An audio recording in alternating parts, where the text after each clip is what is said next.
Now I'm muted, but now I'm muted. Check, check, check, check, check, check, check.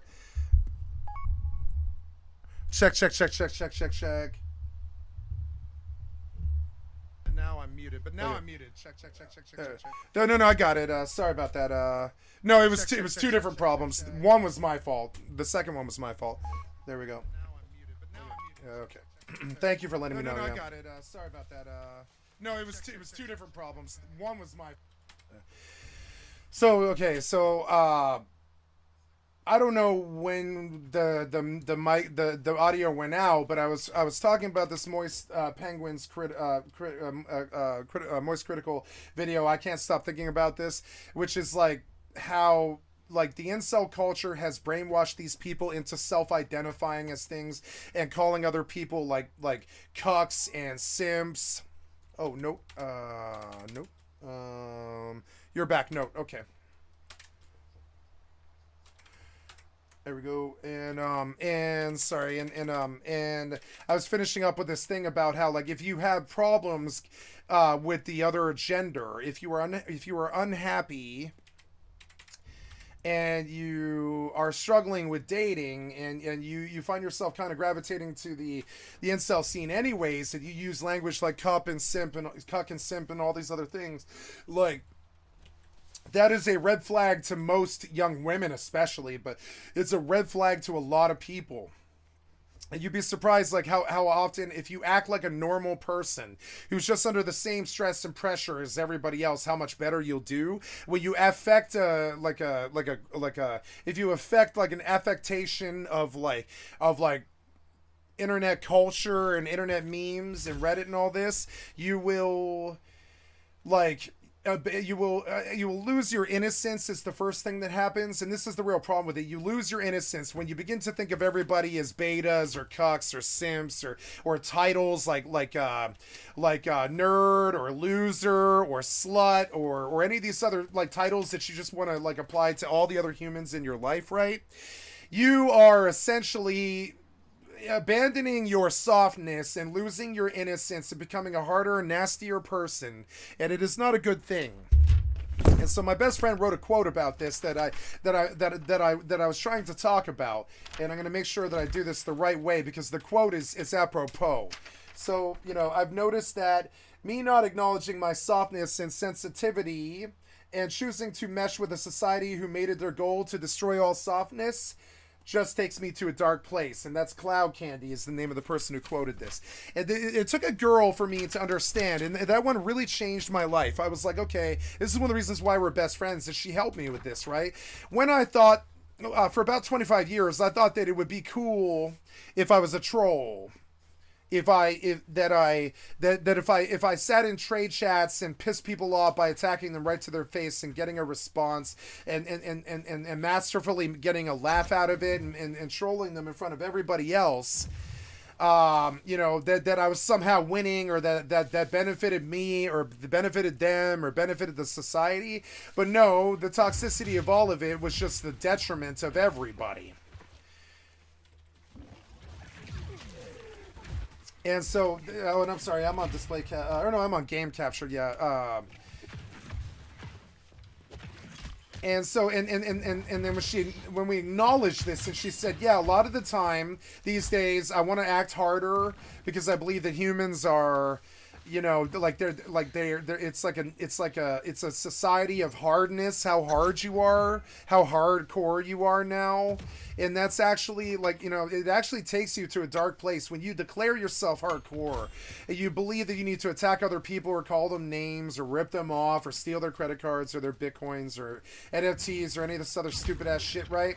You are giving up your innocence, you are giving up your childhood, you are giving up your freedom, you are adopting a language that's more hardcore than you actually are.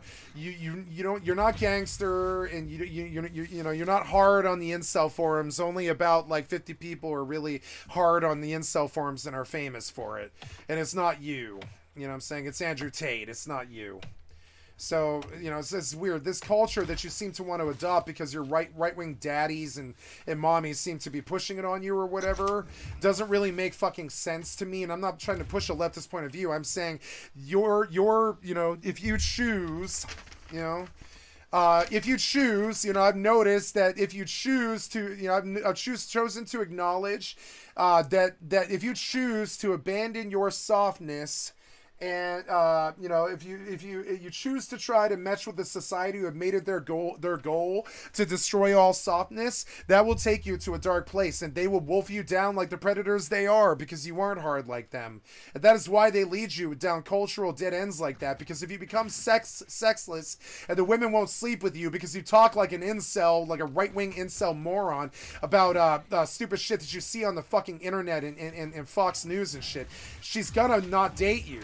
I mean, that's the actual reality. They're not going to date you if you act like that. It's not good. It's not good behavior. It's the incel, like, marginalized lunatic fringe on the internet. The people that scare everybody.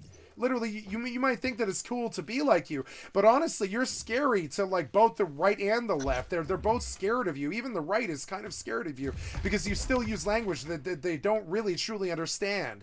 Like, Trump didn't know what an incel was until 2019. I guarantee you. It's just not part of his culture. Yet you venerate him like he is. He's not part of your culture. He doesn't know shit all about what it is to be like you guys. He really doesn't know. He doesn't know what the word even means. Yet you vote for him. He doesn't represent you. And I'm not saying like your political leanings are something that, is bad. I'm just saying that, like, the cultures and the language that you use are designed around segregating the culture into these, like, titles and labels and categorizations of the tribalism, and everybody has to be sussed out and put in their fucking place. It's the worst kind of tyranny that you're pushing. It's the worst kind of tyranny and goddamn fucking fascism that I've ever heard of. You sussed everybody out. You put an internet title on them. You put them in this title and you categorize them as that. You say how much money they can make, and it's the same old bullshit. It's the status quo.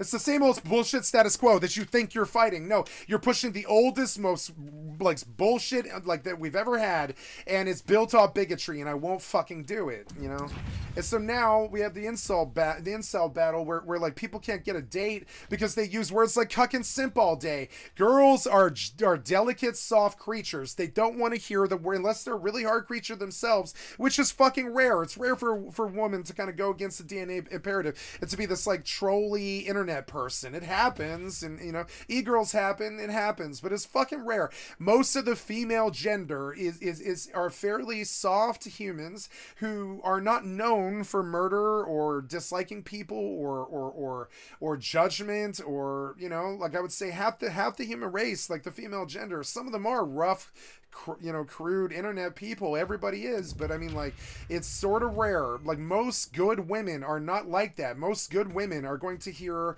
the word cuck or simp in polite conversation within society in a public room full of people, and they're going to think you're not the kind of person I want around me or my kids or my family. The things that you say and the labels that you like, that you suss everybody out to, right?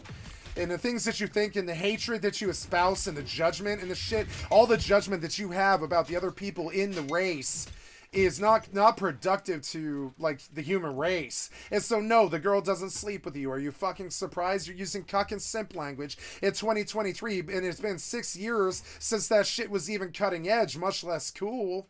And you're still stuck in this 2004 language where women are bitches and sluts, and I mean, they're not, but I mean, that's how you view them. I mean, I'm seriously, that's like I think the left had to change, but the right still views it like that. Like, if a woman has sex, she's a slut unless she's married and shit like that.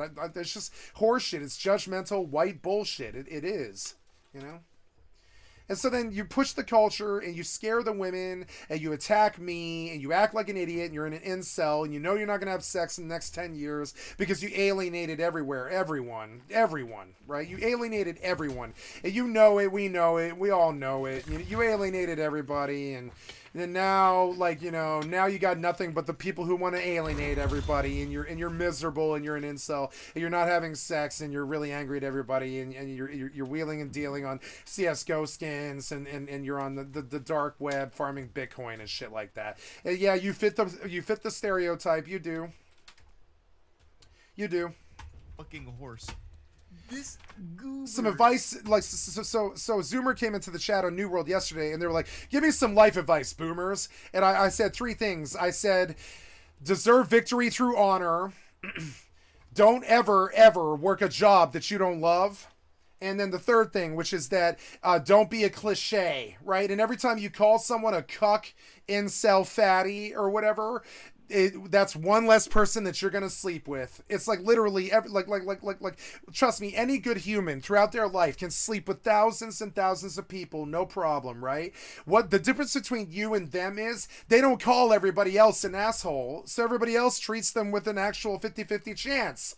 And so I don't treat everybody like a fucking asshole, so even when I'm fat, the girls will still sleep with me. You'll never sleep with a girl because you're an asshole 100% of the time. You know, and you being the royal you that lives in this culture that identifies as incel and lives on Reddit all day and 4chan, and everybody's a Karen and a Chad, and everybody's like, you know, incel cuck culture and going to hell and whatever fucking weird Japanese thing he quoted at the start of this, and herbivore culture and all this other stuff, right? Yeah, that it's all projection, guys. If you're using buzzwords like this on some kind of fucking Twitter social media platform instead of living your life, that is projection. Those are the things that you are. The things that you call people are what you are going to become, because it is projection. It's projection. Been 7 years. I said on the New World chat like 5 times yesterday, it's projection, and I didn't get a single argument, not from the people saying the shit, not from the people who are with me. I didn't get an argument from anybody. We all know it's projection of little man, tiny PP syndrome. You're overcompensating and scaring everybody. Everybody's a cuck and a simp to you because you're a sexless loser who's got to suss everybody out to shitty categorizations that no one wants to be fucking like pigeonholed into. The girl doesn't want you pigeonholing her as a slut if she sleeps with you. She doesn't want your insult culture talking about how she's a Karen. She doesn't care about Reddit fucking nice guys, and if she did, it's on a Saturday night when she's drunk. She doesn't live on Reddit nice guys every day or LSF or any of this shit. Like, trust me, dude, she's not, like, she's all playing volleyball or something funny, or she's hanging out with her friends or drinking, doing something social. She is not fucking around on some incel forums on the fucking internet, but you are, and that's why you use that language. And she doesn't understand what you're saying half the time. She doesn't even understand what you're saying half the time because she doesn't live on Reddit fucking 4chan with the other sexless losers trying to scare away the chances for everybody else. You know what I'm saying? Pretending to be her friend, pretending to be her friend, I would say. And this is another thing that you'll see out of these people. They pretend to be your friend until they can figure out what your fucking weakness is, and then they just exploit it until they've trolled you. And this is something that they do in their real lives. It's something they do online. It's the sign of a fake person with a fake personality. You know? This is craziness. This is a longer time spent undercover than Rob Lucci and the gang during the Water 7 arc of One Piece. Oh, I want to say, I'm gonna do a shout out here to number 2. Thank you so much for letting me know that my mic was down, and I will work on, in the future, I will work on this, and I will show you how I will work on this, right? In the future, I will try to do a better stream, and thank you guys for sticking around through all the failures as I begin to be a streamer and I get started and stuff. One of the things is as you can see, my microphone is working, but not the speakers because there's not really any sound coming in. Thank you so much for looking at what I'm doing here. On the display capture, you're going to see that the microphone is running, and on this screen it's hidden, but on my screen it's not because of the way that the DPI works on Windows. So I will start looking for these numbers when I'm talking. I'm sorry, see how this thing's moving? Check, right? Yep, I'm going to go down, turn the microphone down a little bit, right? Check. Yeah, that's about right. A little bit louder. Check. Nope, that's a little too low. Give a little check. And I will watch for these green things here. I will watch for it.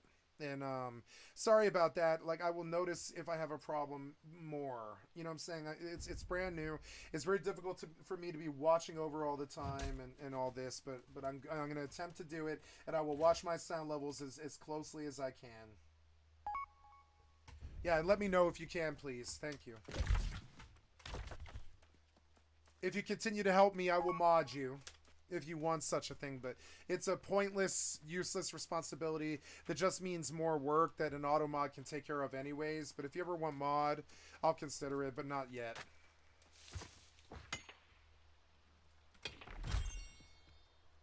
committed to this ridiculous, diabolical plan, and now he's just full anime villain mode. I'm over you. That's like, and then they go full anime villain mode because they believe that they have to make an exit like Vicious from Cowboy Bebop, or like I don't know what's another good one, who is Vicious? Vicious is Cowboy Bebop, or like Trigun, or like the bad guy from Trigun, what's his name, Slash or whatever, Slash from Sesshomaru from Inuyasha, right? They watch too much anime, so when they have a bad like social engagement with somebody, they think that they have to go full Super Saiyan at the end of it and terminate the conversation and the relationship and the friendship, right? And I tend to be this way when I feel like I'm being disrespected, but I don't do it to people that I'm trying to approach sexually. I don't ever reject somebody who's rejected me. That's my problem, not theirs. You know what I'm saying? That's my problem. I'm going to be too fat, or not have enough money, or my personality's too abrasive, or I'm too loud, or I'm too slow, or I'm too fast, or I fuck too fast, or I fuck too slow, or something. I don't know what it'll be, but it'll be something, right? And I want to come by that legitimately. I don't want you thinking it before I reach the situation. And that's the problem with you guys. You sussed everybody out to a categorization. And by you guys, I mean the incel culture, where like you sussed everybody out to the fucking some delineation, some label, some fucking category. Everybody's a Steven or a Chad or a Karen or an incel or a rightist or a leftist or a centrist or a slut or this or that. Everybody's a fucking title sussed out in your little Eichmann universe, right? But this'll ensure that you're sexless. If you think that everybody is a fucking loser except you are the only loser that you know. There it is. It took me a while to come to it. And we're going to write this down in the quote box, right? We're going to write the quote. We're going to write this down in the quote box because it should stand, right? Quote, cues by the community, right? We're going to drop one by Skycat, all you've ever known, right?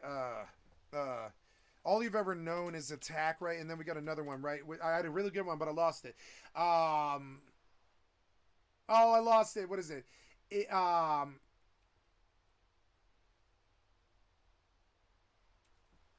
If you think everyone you've ever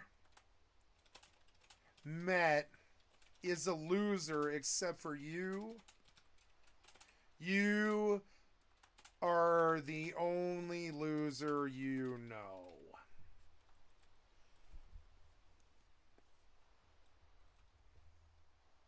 That's Skycat. And that's a good one. You know, it's a good one. It shouldn't be remembered, but you are the only loser you know. If you suss everybody out to some incel category of I'm repeating myself. I don't need to. I got my point across. So let's finish this Moist video. I like Moist. The more and more I hear him, I think he's got tendencies to not get caught up in the hype. And he takes each thing on a case-by-case basis, and I trust him more than I do most streamers, because whether or not his opinion is something that I agree with, I still feel that he came about that opinion legitimately through careful thought. And that's something that I think should be said about Moist that is not true of a lot of other, and I'm new to the scene. I've only been watching YouTube for like 3 years. So these are like brand new impressions from somebody, okay, I had the same experience on YouTube that a 13-year-old has, because they probably started using YouTube when they were like 10, right? And I started using YouTube when I was like 3 years ago, when I was like 37. I did not sit on YouTube all day until I was like 37. I really did not. My friends and family will swear by this. I did not sit on YouTube all day. I really did not. So, now I have the experience of a 13-year-old when it comes to YouTube. So I have to watch catch-up videos. Like, I have no idea who Moist Critical even is, because, oh no, I'm good. I have no idea who Moist Critical even is, because I've only been watching YouTube for like 3 years, so I look at him with like a child's sense of wonderment, because he is not like coming to these conclusions because other people told him to, and that's something that I respect, and I think Kira TV is the same way, and I think they're the ones who are poised to take the crown. Asmongold, right? I'm understanding that a lot of the streamers around us who are doing React content, they're doing it from a place of integrity, and that is something that is necessary for my job as well, and I do see and take homage from this, and I do like that they're doing this. Why I asked if you needed a visual definition of the word endowed, because I bet you're never going to get that with the life you choose to live without me. Motherfucker, I grew this dick for you, you ungrateful clod. Wow. Okay, so first of all, clod is a term that is almost exclusively used for men. A smart man never would have used it. Never would have used it to describe a woman. Like a truly emotionally intelligent man never would have used it to describe a woman. Clod is a word that definitely does have a male gender derogatory usage and grammar that has like kind of a delineation of male. Like you'll hear these things like cretin and clod and I would say even jerk. Are kind of male in their execution and in a way that the public understands them. So when a woman says, or sorry, when a man says, "I grew this dick for you," that is the most disgusting thing I've ever heard a man say. Maybe, and it hit Moist and it hits me too. We have to I grew this dick for you guys. I grew this dick for you guys, and I'm disappointed because you won't take it. I guess. I grew this dick for you guys, okay? I don't care about one girl. I grew this dick for you guys. Everybody can have it. Everybody can have it, okay? I didn't grow this dick for one girl, and she's now the Antichrist because she didn't accept my lordly Jesus gift or whatever. I grew this dick for all of humanity. Imagine the kind of pressure imagine that kind of pressure. Somebody comes up to you and says, "All my life I grew my vagina for your penetration." Imagine what that's literally what you just said. It's the same exact thing. It's like just from a different point of view, right? Imagine if a girl comes up to you and she's unpleasant and she's screaming the words cuck and simp all day and talking about Trump and shit and weird Reddit shit that alarms you and makes you feel kind of uncomfortable and shit, right? And they hit on you and then they say that they grew this dick for you or they grew this vagina for you for 7 years, and you're a fucking asshole for not taking the free dick that they grew for you or whatever. I say you're a fucking crazy person who has let the internet totally warp your fucking weird, shitty incel mind. Wow. I grew this dick for you, you ungrateful clod. That is one of the most powerful sentences I've ever had the pleasure of reading. What does that even mean? That's not even possible. How could you have grown your penis for her? Was there no dick there to begin with, and then you just started, like planting the seeds and then taking care of it like summertime gardening? Logic and reality and these fucking, like, loser assholes, right? Logic and reality, like, to these loser assholes, it's just not, they don't live in the same, they don't live in the same place, They don't live in the same place. They're like logic and reality, they don't mix like with these guys, They don't mix. Excuse me. Yeah. What does that mean? You grew it for her? Is it a laboratory experiment like the Cybermen? Like I don't understand. That's what he means. It's just such a bafflingly amazing sentence. She's also stunned, saying, "I refuse to believe that these messages aren't satire." And then that sets him off even further. This entire relationship is satire. A joke. Your interest in men is a joke. The wambulance is coming in hot. He's Squidward, you're Squidward, I'm Squidward, we're all Squidward. This whole relationship satire, it's all a joke. I know, like you're Squidward. Everybody's Squidward. Everybody's Squidward to you. Everybody's a Squidward to you.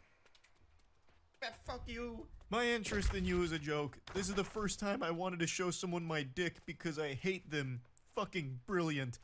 r/nice guys, these nuts. She waits a while and then says, I think enough time has passed and I just genuinely want to know if you've had any remorse for the shit you said to me or if you truly believe it was all valid. And then he responds 7 hours later saying, let's find out if you're still seeing the Hat Man first. I don't know what that means. He's but talking then about. he comes back 2 hours He's talking about. Do you have a boy? Remember how Christian said it? A boyfriend-free girlfriend. I need a boyfriend-free girlfriend. I need a boyfriend-free girlfriend. I need a boyfriend-free girlfriend. That's literally how they think. I need a boyfriend-free girlfriend. Come on, man. Just get a girlfriend. Shut the fuck up about boyfriend-free or whatever. Let me go see if you're with Mr. Hat Guy still. Checking her fucking relationship status or whatever. What the fuck, dude? What? Who taught you to be this way? I guess it's the internet. This is what happens when you let the internet raise your fucking kids. Later and said, I'm over you. You're wasting your time. So he's trying to flip this around on her like, you missed your opportunity with the golden goose. You missed your opportunity with the alpha. I've moved on, you harpy. I don't need you anymore, harlot. Listen, I've matured a lot. You clearly haven't. So you're wasting your time trying to talk to me now. You had your chance, you blew it. I'm sure you're kicking yourself now for this, but hey, that's the way the cookie crumbles. But then just to finish it off with the cherry on top, he quotes from before where he was offering to show her his wiener and says, I still mean this if you need clarification. And then comes back and says, except don't even bother asking for nudes. I have a girlfriend. Oh my god. Okay. I mean, this is quite the ride. What an adventure. She eventually just says, you know, what's wrong with you? We were friends for almost a decade. And then you go into this shit. Which is a reasonable response. Like, Yeah, how did this the happen? internet We have been warped his friends mind. for like 10 years. We've been friends for 10 years, and then you started hanging out on incel forums and Reddit, and you got your mind warped because you're not getting any sex or love from your community and all this. And then you started attacking everybody and attacking me, and you wonder why I won't sleep with you. It's because you are a being of attack. All you do is bully people. You suss them out and label them into shitty little labels that aren't you, and you bully them. And of course she won't sleep with you. Nope. You're bullying her. Please switch weapons. Oh.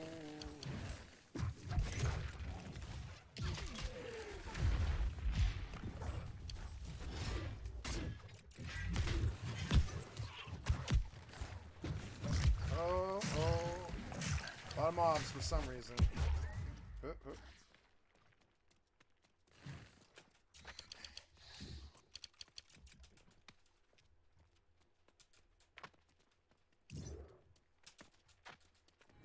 Still with me? Yeah, you are. Yeah, you are. Not anymore, though. Sorry. Each other for so long. Where did this come from? It is crazy. This whole situation was wild. And also, I'm calling fiddlesticks on that last statement from him. I don't believe he has a girlfriend. If we go back to like no girl will chapter 7 touch him. of this No. meltdown, he said that she was the first girl If they do, they're he exactly wanted to like show him. his penis to. He's gonna find an I'm incel girl. under the impression he's a virgin, and I don't think enough time has passed between Yeah, those like that, another thing is like all you virgins, you act like you're these 40-year-old strong patriotic like male types that are like Andrew Tate or something like that, and you think you need to act fucking tall and big and strong and shit. Nah, man, it just looks like a facade that turns the girl off. Act like yourself, and they respect you more. You'd be surprised. You think that people like have like kind of outed you or whatever, or ousted you or pariahed you because like they don't like you or whatever. But no, it's actually just you haven't given them enough time. Let them see who you are. Don't hide from yourself. Okay, you know who got laid the most that I knew in high school? The boys who didn't act like they were in a clique or a metalhead scene or like a punker scene. Those were the desperate men like me who were trying to adopt some other fucking thing to like use it as a pretense to like have a culture and a lifestyle and dating and stuff. But like really, the men who did the best in high school who had women who were just throwing themselves at them were the dudes who dressed normally, had like a wristwatch, didn't have tattoos, didn't wear like band shirts or pants or anything. They looked like the kind of guy who might work a shoe store 9 to 5, like Al Bundy or something like that. And were just normal. It didn't put on some Valley Girl vibe or some metrosexual vibe or some raver or punker vibe or something. They just acted like themselves. Those were the men who slayed the P in high school. You know what I'm saying? messages and these And that he the would further you are not from only from lose his virginity. from normie or whatever your weird like weird incel culture thing is, like normies or whatever, right? The further you are from normie, though, the less sex you're gonna have. I'm sorry, but really, sex is about normalcy and stability and love. Sometimes it's about love, sometimes it's about lust, but either way, you have to be stable. You must have a job. You must have a real like goal in life. You can't be a buster. You can't suss people out, calling them names all the fucking time, trying to categorize them or into like losers or nerds or incels or whatever the fuck. You can't be doing that shit. No. But then also have a girlfriend, especially given all of the behavior we're seeing exhibited here. So, I think he lied about that. That was probably just once again some kind of Hail Mary to make her jealous. Like, hey, listen. Hail Marys work. Got a girl. Hail Marys work, right? Because, I gotta say, persistence does work. My favorite story about this is in high school, I went up against a guy named Randy who I actually genuinely liked, but I couldn't stand him because every time I was standing next to my girlfriend, he would ask her, hey, you want to go fuck in the bathroom? And I'd be like, Randy, I'm fucking standing right the fuck here, dude. Shut the fuck up. Like, stop talking to my girlfriend like that. And I was like, and everybody would laugh because it was funny. He was like, can you blame me? And I'm like, no. And she's laughing too.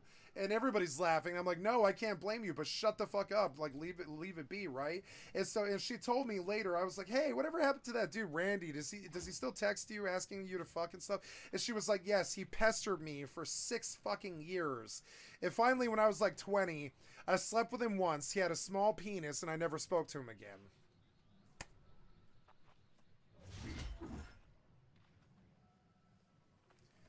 And I was like, that works?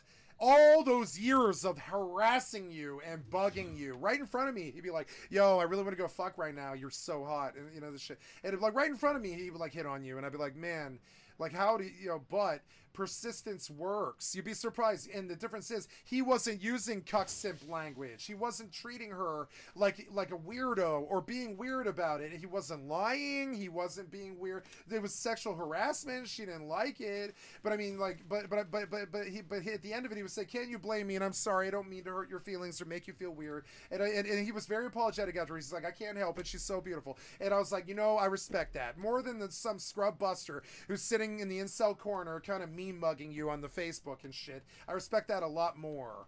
Real gender politics, where Randy did end up. I mean, I slept with her for a year. He only slept with her once because I used respect when I stepped. But Friend, stay off of me. Can't send you nudes anymore. You blew it. No, can't sorry, do it. stay off That's me. on you. Yep. You'll regret this for the rest of your life. Clearly, It's Chris Chan Have a behavior. girlfriend. Yeah. Even though it's most likely a lie. It's a But lie. yeah, that's all there is to the story here. Overall, I think we can all agree that nice guys really do finish last.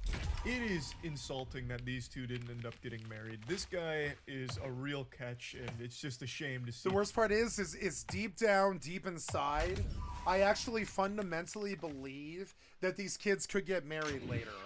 Isn't that kind of funny? I fundamentally believe that these kids could get married later, like 7 or 8 or 9 years later, if he gives up his shitty incel, call everybody a certain category, call everybody a name, call everybody a slut or a harlot or everybody and all this other shit, and everybody's either fat or thin or fat or skinny or either everybody's a loser and all this, and when he finally sheds that horrible behavior, when he understands that 15 years of it got him nowhere and he's still a virgin at the age of 28, right? He's going to understand that behavior wasn't good. It's going to take him a while, but that behavior was actually incel behavior, and it was the whole cause of the thing in the first place. Because I met a lot of ugly dudes who get more play than I do. Tell me you haven't either. Tell me you haven't met a lot of ugly dudes who get more play than you. They're just not assholes. They don't call people simps or cucks right to their face. They treat women with respect, and they go on down to the bar, and they got a beer belly, and they're fat, and they drink with their homies on Sunday, and they still have 4 wives and 15 girlfriends, a lot more than you, right? Because they don't use language like that born loser internet fucking crab person shit, See that it didn't pan out. But yeah, overall, dropping the sarcasm, I actually feel really bad for Let's do a moist critical deep dive. for what he's doing, or Penguin Zero for what he's doing, because he's pulling 14 million. He's doing something right. So videos, right? Official podcast where the aliens have arrived. Unity is ruined. Let's hear what Moise says about Unity, right? Briefly mention the situation with Unity a few days ago, just as a tiny little blurb. Basically a cameo appearance in a Marvel movie. It's fun to come watch the same people that everybody else watches while they're current, because I feel like in 5 years Moise won't be current. So understand, I'm not trying to trend ride some generation that isn't mine. I'm trying to hang around while he's still around. It's kind of like, oh, Eric Clapton's still playing bass or whatever. Very basics of everything going wrong with Unity. But things have only gotten worse since then, so I just want to make a whole video here going over the entire situation and kind of dancing on Unity's grave, because they did it to themselves. Now, of course, they're not actually dead yet, but they are doing everything in their power to put themselves in the dirt. They are bent on self-destruction, and nothing will stop them. It's like a scene out of 24, with Jack Bauer interrogating a terrorist, and they're doing everything they can to take the cyanide pill to end it all. That's Unity as a business right now. So a channel called Upper Echelon just released an incredible video going over all of the new information about this situation, so I'm going to show you some clips of that, as well as just give you the broader stuff as well, just in case you're unfamiliar with all of it. This is going to be an all-encompassing biblical smackdown of everything Unity related. Unity Technologies, a video game software company responsible for making the Unity game engine, has recently adjusted their fee structure. On top of a flat subscription service, they will now charge game developers per install, with retroactive terms of service changes, and that monetization scheme will have a severe negative impact on a great deal of projects. In a nutshell, that's where all of this disaster stems from. He has just given you the macaroni, so allow me to give you the cheese. Unity made a big announcement about a change to their monetization model, where if you reach a certain level of success with their product, they will then start dipping their greedy, grubby little paws into your pockets and take a little piece for themselves out. So, if you're using Unity Personal and Unity Plus, you're eligible for this fee once you reach 200k in revenue over the last 12 months and have 200k lifetime installs, and that number increases to 1 million in 12 months and 1 million installs when you're using Pro or Enterprise. So basically, they will start taking money, and it's dictated how much at each level, per install of a game once it reaches this threshold. Now, there is no faith in this company left, like there's nothing but bad will, so no one really has any faith that they have any means of detecting fraudulent downloads. A lot of people were very quick to point out that you could absolutely fuck someone in the face by just constantly reinstalling these games on like virtual machines or pirated copies, but Unity's like, no, we've solved everything. Actually, piracy is extinct now. We'll know if that's happening. But no one believes them because it's very hard to take them at their word when they have no good faith left. So, there is potential for this to be exploited in a big way, where you could cost companies or individuals tons and tons and tons of money just by gamifying this fee. And it's not like Unity really has an incentive to stop that, because they're making the money off of that fee. That's money going into their piggy bank. So, heavens to Betsy, sports fans, you tell me, why the fuck would they patch out this infinite money exploit when they're the ones that benefit from it? But anyway, this is the big bang that created the universe of problems for Unity here and started all of the hoopla with this entire catastrophe. The best way I've seen it described is, imagine if Adobe started to put up a big stink about YouTubers using their product. Like, imagine Adobe comes out and says, you know what, we've arbitrarily decided that YouTubers that reach a certain threshold of views are going to be subject to a fee because they use Adobe Premiere to edit. So, Mr. Beast, for example.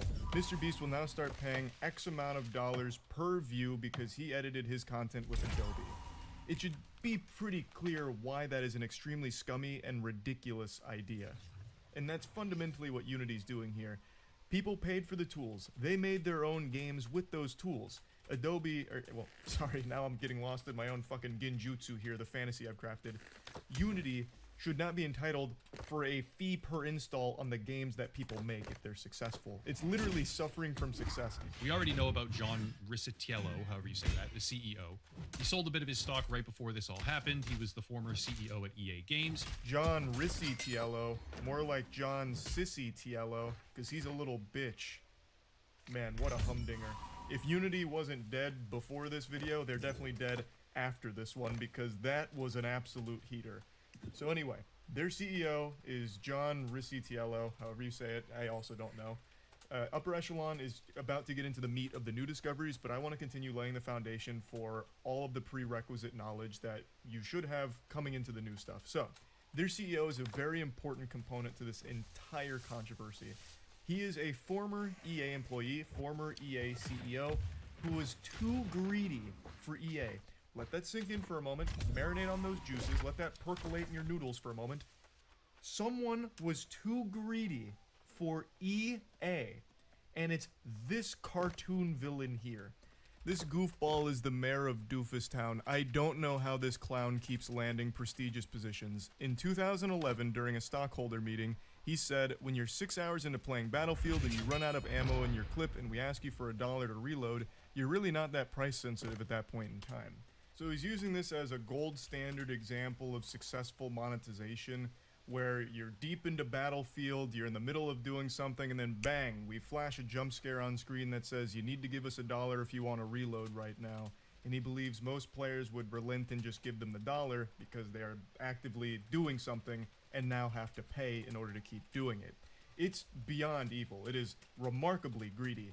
He also fell into some hot water last year where he called developers fucking idiots if they didn't focus on monetization. This dusty, crusty, abominable zombie only treats the games industry as a means to put the squeeze on consumers and hose them for every single dollar they have to their name. It's not surprising to see the direction Unity's going with this goofball at the helm.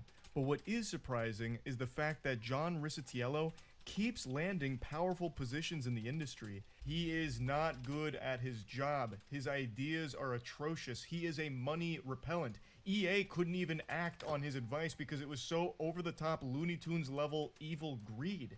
He does not succeed as a leader. All he does is lead companies to fucking ruin, like reputational ruin, with what he's doing with Unity now.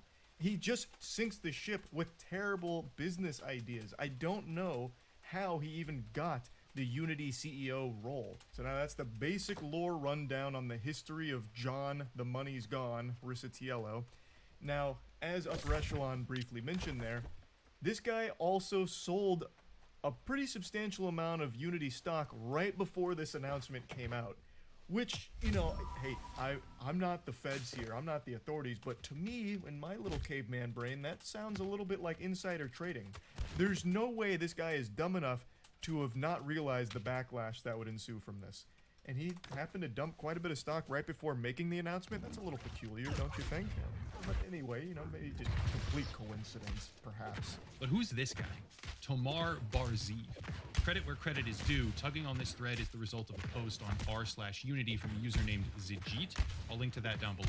Tomar Barziv is on the board of directors at Unity, but he is also the CEO of a company called IronSource. IronSource is a company that merged with Unity to the tune of $4.4 billion. IronSource is a business that fundamentally focuses on monetizing developers' apps. And this merger was actually pretty controversial because a lot of users had reported some shady things with the IronSource platform and alleged that there was malware, there was adware bundled with certain things, just a lot of claims that were pretty alarming. Eventually, IronSource coped by saying, like, hey, it was just some bad actors who, you know, abused the platform. And so, this merger already was pretty sour in terms of its perception due to all of these past experiences that users were alleging. But it turns out that when you go down the list of Unity insiders who are selling stock in the company, this guy is by far the most aggressive. Over the past year alone, according to Fintel, it appears that Tomar Barziv has sold upwards of $20 million in Unity stock, which is interesting to say the very least. 20 million clams, huh? That is very interesting, I'd say. Now, of course, this isn't like the most unheard of thing ever with, you know, insiders selling stock, right? But the volume that he's selling, especially in comparison to the others, the frequency, and just his position within the company all makes this a very interesting case of selling 20 million doubloons worth of your Unity stock here.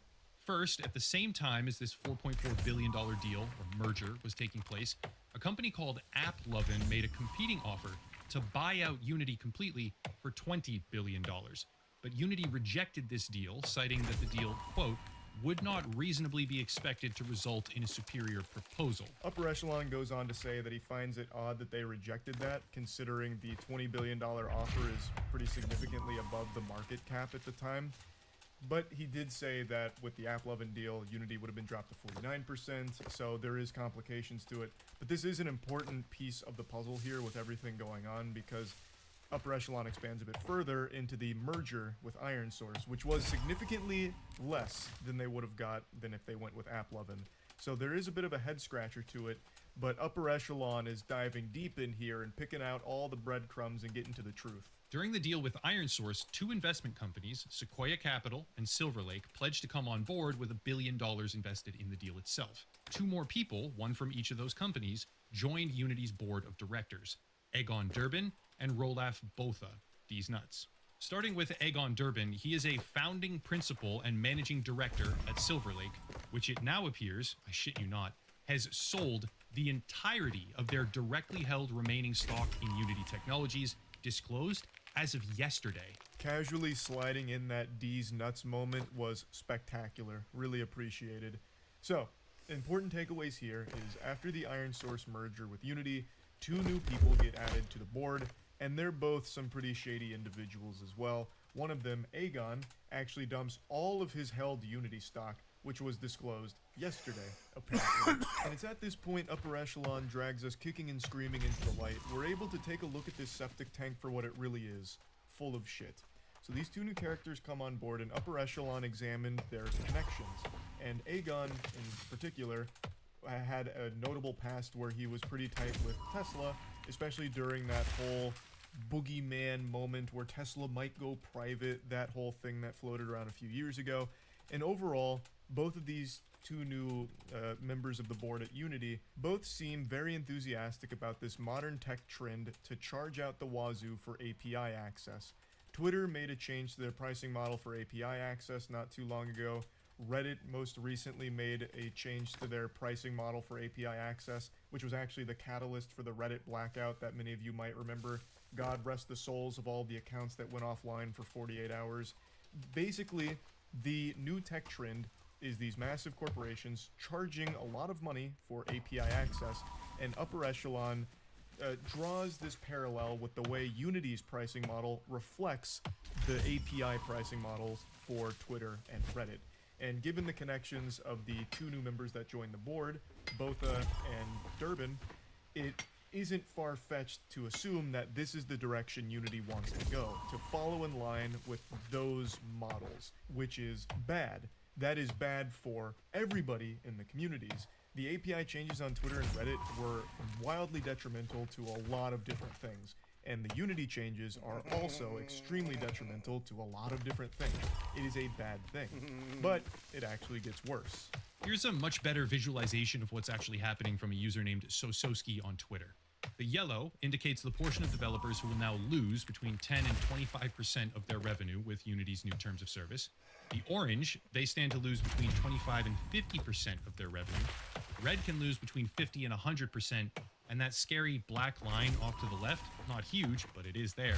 That's the area where these new terms will bankrupt your company, because Unity decided to charge you more money per install than your app is even making. There's no way Unity didn't do math. There's no way this Twitter user put more work into analyzing this than the company did making this decision.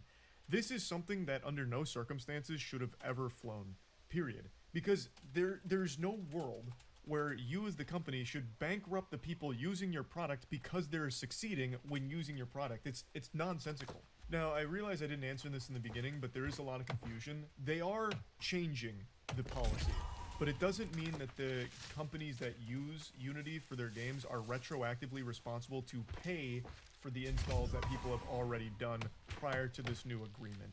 It's going forward. So yes, the rules change, but it doesn't enforce retroactively for payment. Though a lot of terms are changing, and there is a lot of scumminess there, of course, which has led to a pretty deep and interesting discussion around if Unity's even able to do this legally. And I'm not an expert, so of course take this with a grain of salt, but from what I've researched and from what I've read, it is legal to change the license the way they have and then still hold previous products to the same standards of the new license, even though when they made the game that license wasn't the same. It's legal to do that. It's just a morally fucked up thing to do and then enforce it that way retroactively. So there is a lot of nuance to this, and then the whole thing is just a messy fucking disaster. Truly, top to bottom. But I don't think it's illegal per se. But who knows? Maybe it is. I've seen discussions about a potential class action lawsuit from some developers, so I guess we'll see. But the big point here with this graph is that under this new monetization policy, developers can straight up go bankrupt just because their game is succeeding, because this fee is taking more money from the developers than the game they made is making them. So they're literally losing money with more installs. It's tragic. Like, it's unbelievable. And it's not like Unity wouldn't know that. Unity has this data. Again, there is no way a Twitter user did more research and more analysis than the company themselves. Unity has to know this. They just don't care. They don't give a fuck about it. Focusing on the casual mobile market, we see this right here. Unity is offering a runtime fee waiver if you switch to Level Play, as it tries to kill AppLovin. Level Play is a service from ironSource. That decision emulates a pattern that began with Twitter, was mirrored by Reddit, and is now making its way through the broader markets. The decision itself appears to be aimed at killing a competing service after Unity actually rejected a buyout offer from that service's owner in favor of a merger with ironSource, who stands to gain the most from this entire controversy. I went a little out of order here, but I wanted to save this point for last. So apparently Unity is offering a fee waiver if you switch to the ironSource service, the Level Play service. So the conclusion here, the overall conclusion that Upper Echelon draws from all of this information presented, is that Unity is going down the modern tech trend model of the API charges that Twitter and Reddit use, and implementing something very similar when it comes to game development in their products. And it seems like a lot of this is aimed at killing a competitor that actually offered to buy them out, AppLovin. AppLovin is a service that does directly compete with what ironSource is offering here, Level Play. So it does seem like all of this is trying to follow that trend and also trying to destroy that competitor. Now, I highly encourage all of you to go finish Upper Echelon's video, because he gets into a lot more of the nitty-gritty here, as well as how developers are combating this currently and what they can do going forward in order to fight back against this kind of unhinged greed. But there's still so many pieces left on the chessboard that Upper Echelon does go through. So I'm going to put a link to his video in the description of this one. I highly encourage you to go check out the rest of it if you want to see even more about it, as well as how deep the rabbit hole goes, because again, there's still a lot more to this, and Upper Echelon does a great job at shedding light on all of it. So yeah, I think it should be pretty clear why so many gamers and pretty much everyone is upset about these Unity changes. This tech trend is not something that people should be celebrating, not that anybody is, but it really is a horrible trend with all of the API pricing changes and now Unity trying to integrate that model into gaming. All of this is a much worse thing for consumers, the average person, in this case, gamers and game developers. It is a bad scenario all around. So this situation is one that I really don't think Unity should ever recover from. The company deserves to fail for this, 100%. This is an impressive level of delusional greed that should absolutely sink this company. So yeah, I just wanted to kind of go over all of this. That's really about it. So yeah. Disney adult. If that didn't just jump scare you and send a shiver down your spine, then you've either never heard of a Disney adult, never met one, or you're not human. Because you should be afraid. Very afraid. Now, of course, not all Disney adults are built the same. There's different levels of it.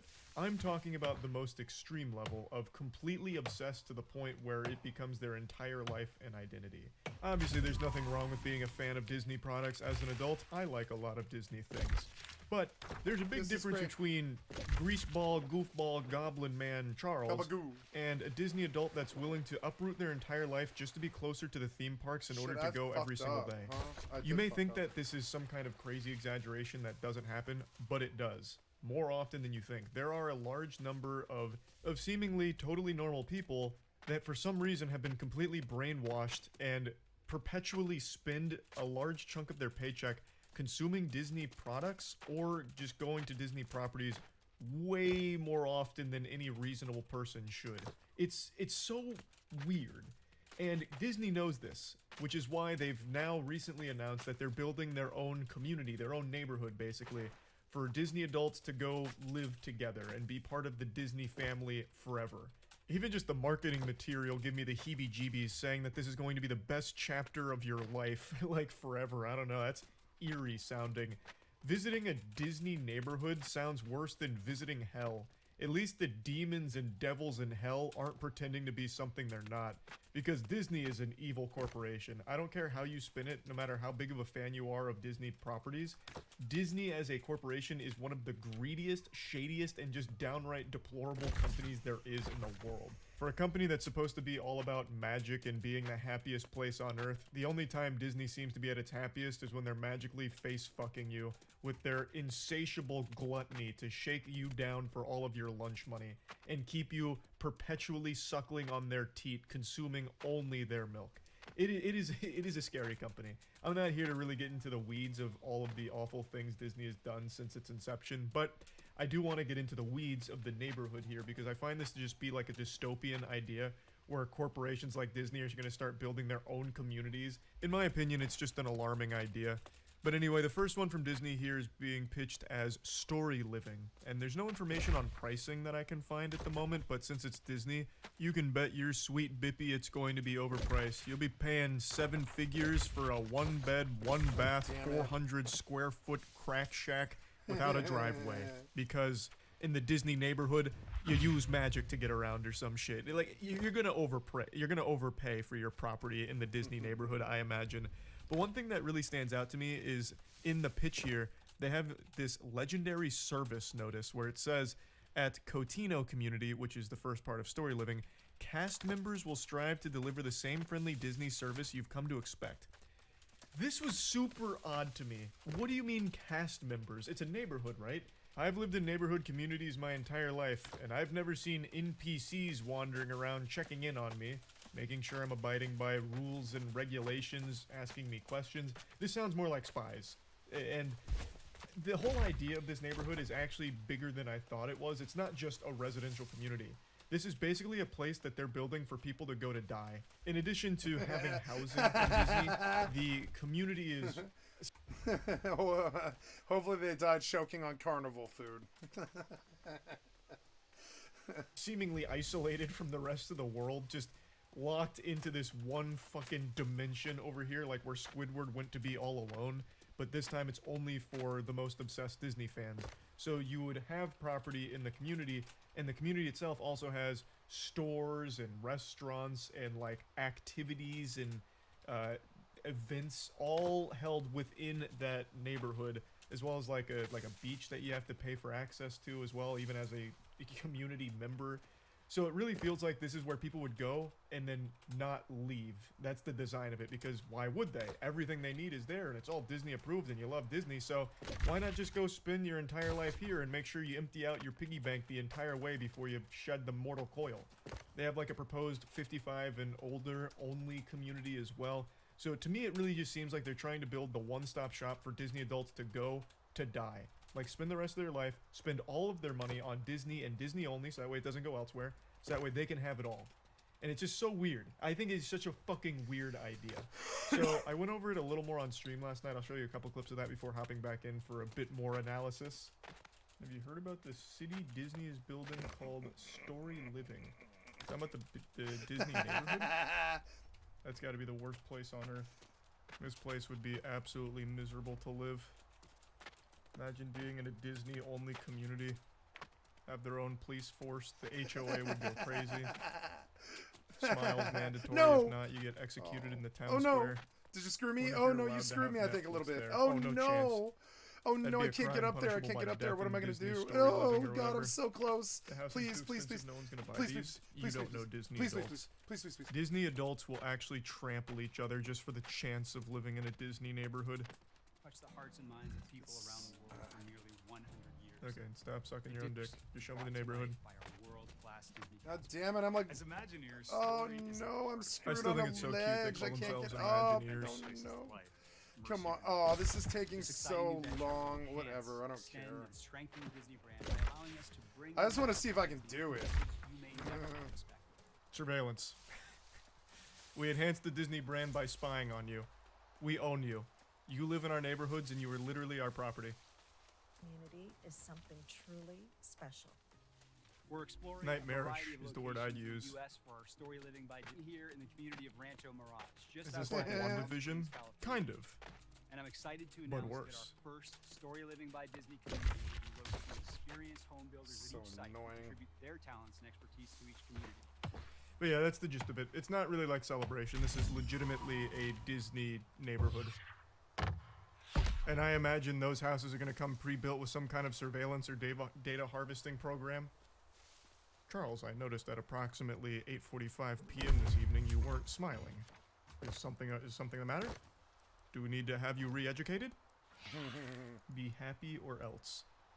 It's not even so much about be happy. It's more consume forever.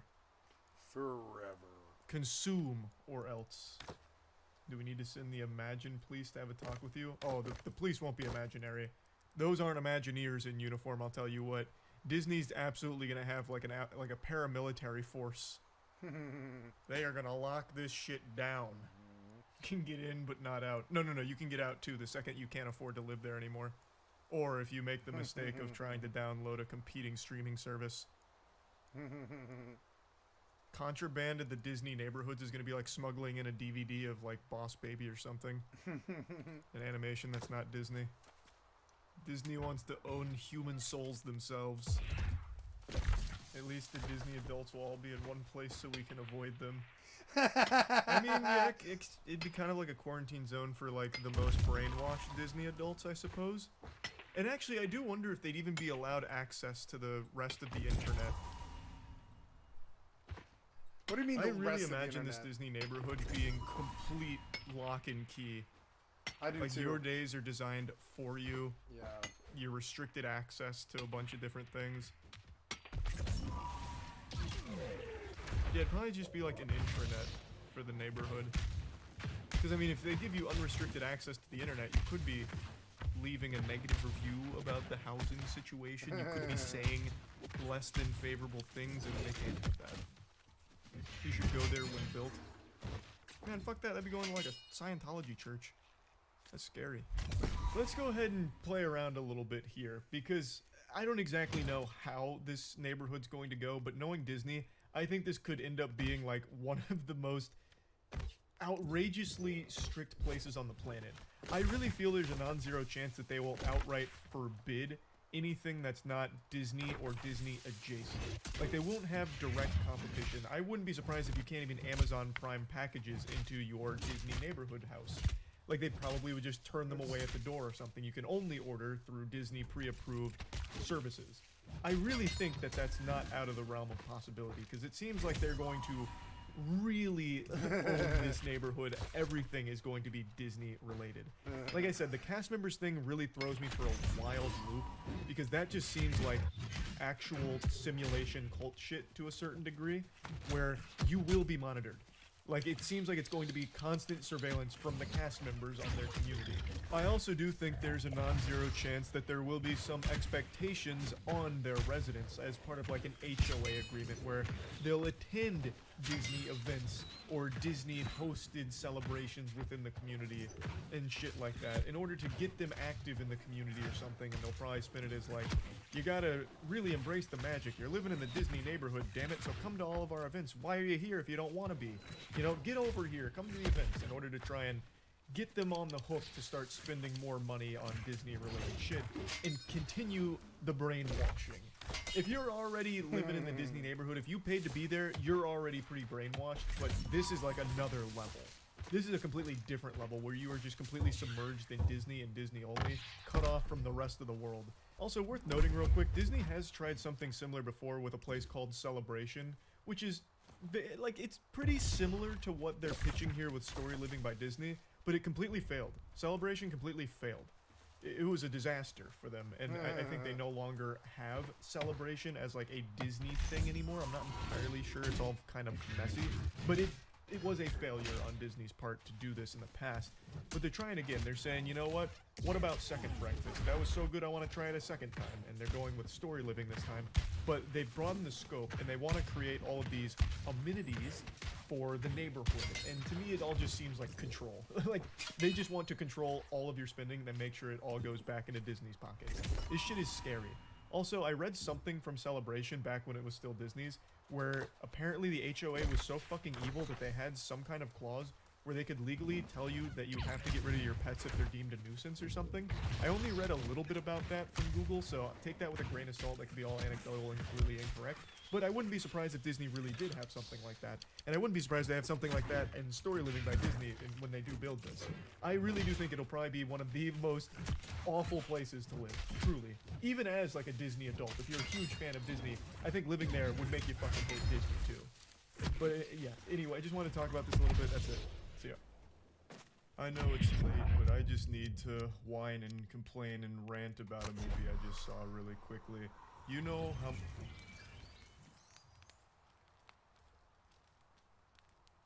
Disney... I briefly...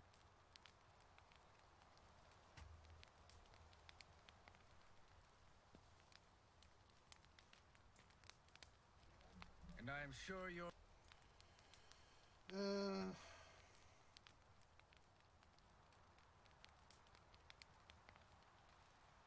I've said this many times over the last couple of years, but just like my high school basketball coach, you don't take me seriously. Every time I try to preach this gospel, you think I'm joking. I'm not. Wipe that smile off of your face, Buster. I am going to scream it once again with my whole chest. Cringe is the ultimate evil. It's the only unforgivable sin. Through the eyes of the internet, the ultimate crime is being cringe. So why am I talking about this? Well, it's because two videos have just gone viral for being cringy, and everyone has been dunking on them. The first one absolutely blew up, and it's become one of the most divisive videos I've seen hit the internet since the fucking Yanny and Laurel debate.